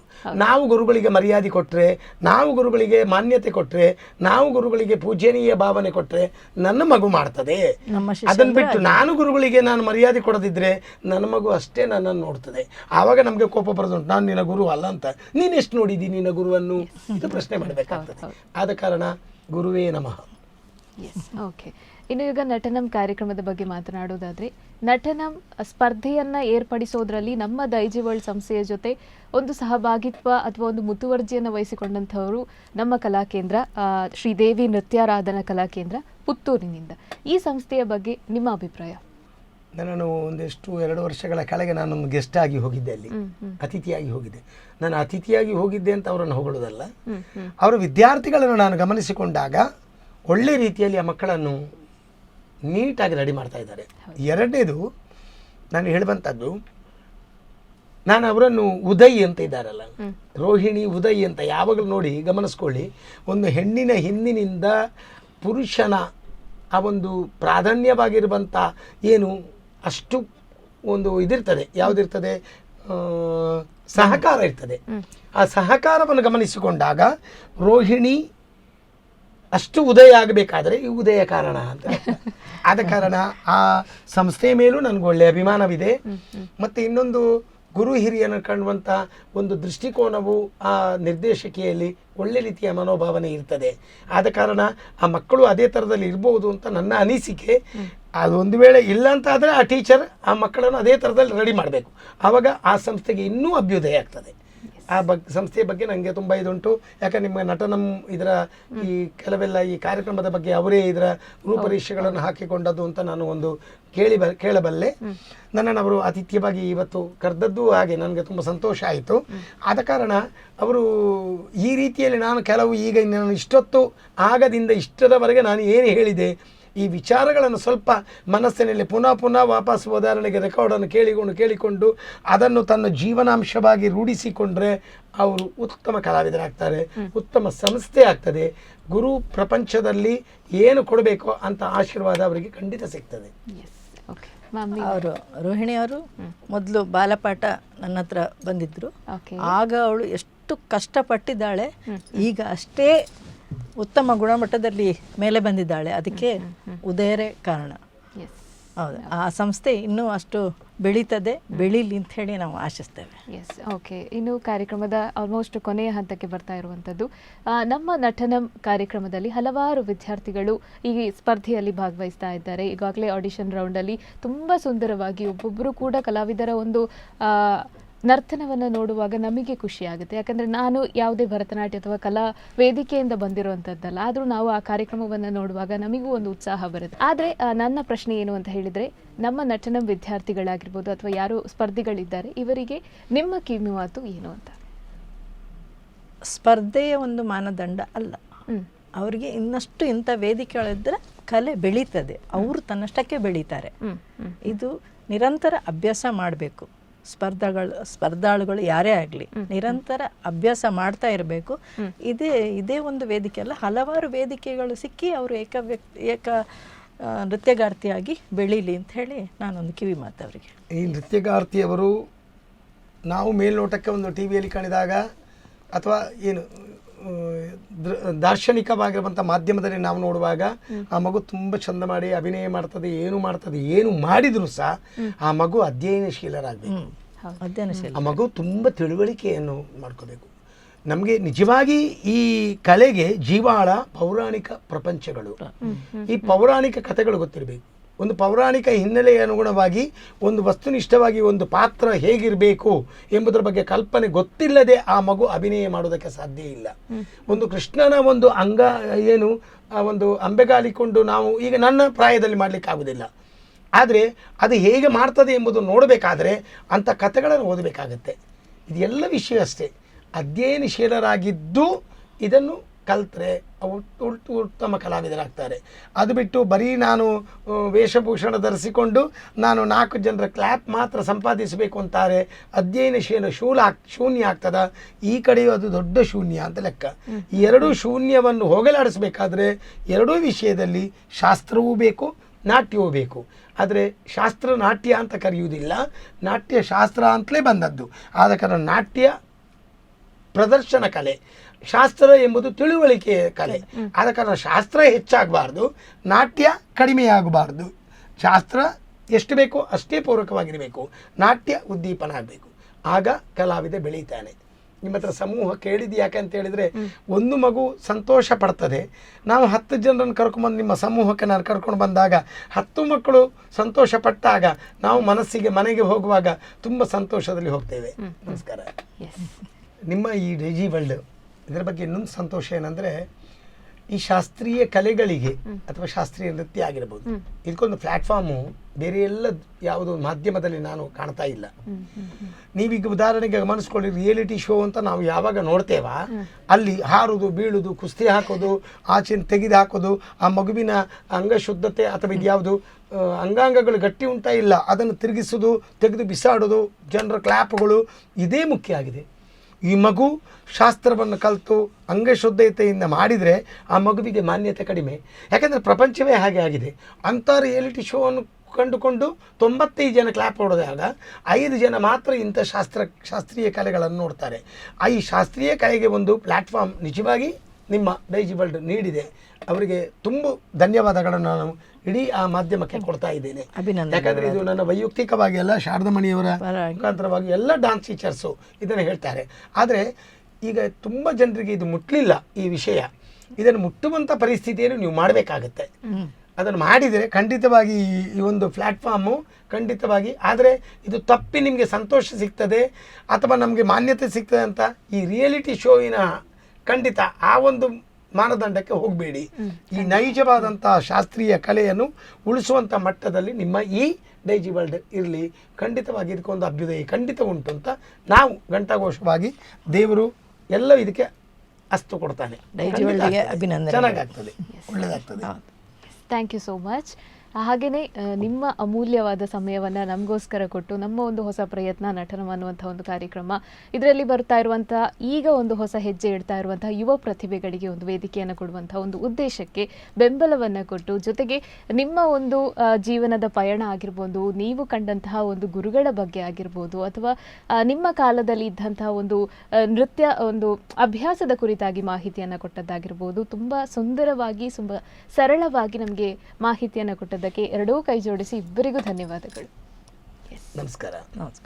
ನೋಡಿದ್ರಲ್ಲ ವೀಕ್ಷಕರೇ, ನಟನಂ ಅನ್ನುವಂಥ ಒಂದು ಕಾರ್ಯಕ್ರಮ ಮಾಡೋದರ ಹಿಂದಿನ ಉದ್ದೇಶ ಪಬ್ಲಿಸಿಟಿ ಅಲ್ಲ, ಅಥವಾ ಒಂದು ನಾವು ರಿಯಾಲಿಟಿ ಶೋವನ್ನು ಮಾಡ್ತಾ ಇದ್ದೇವೆ ಅಂತ ತೋರಿಸ್ಕೊಡೋದಕ್ಕಲ್ಲ. ಅದರ ಜೊತೆಗೆ ನಮ್ಮ ಯಾವ ಕಲಾ ಕೇಂದ್ರ ನಮ್ಮ ಜೊತೆ ನಿಂತಿದೆ ಅಲ್ಲ, ಅವರ ಒಂದು ಪಬ್ಲಿಸಿಟಿಗೆ, ಅವರಿಗೆ ಒಂದು ಮಾರ್ಕೆಟಿಂಗ್ ಮಾಡೋದಕ್ಕೆ ಅಂತ ಅಲ್ಲ.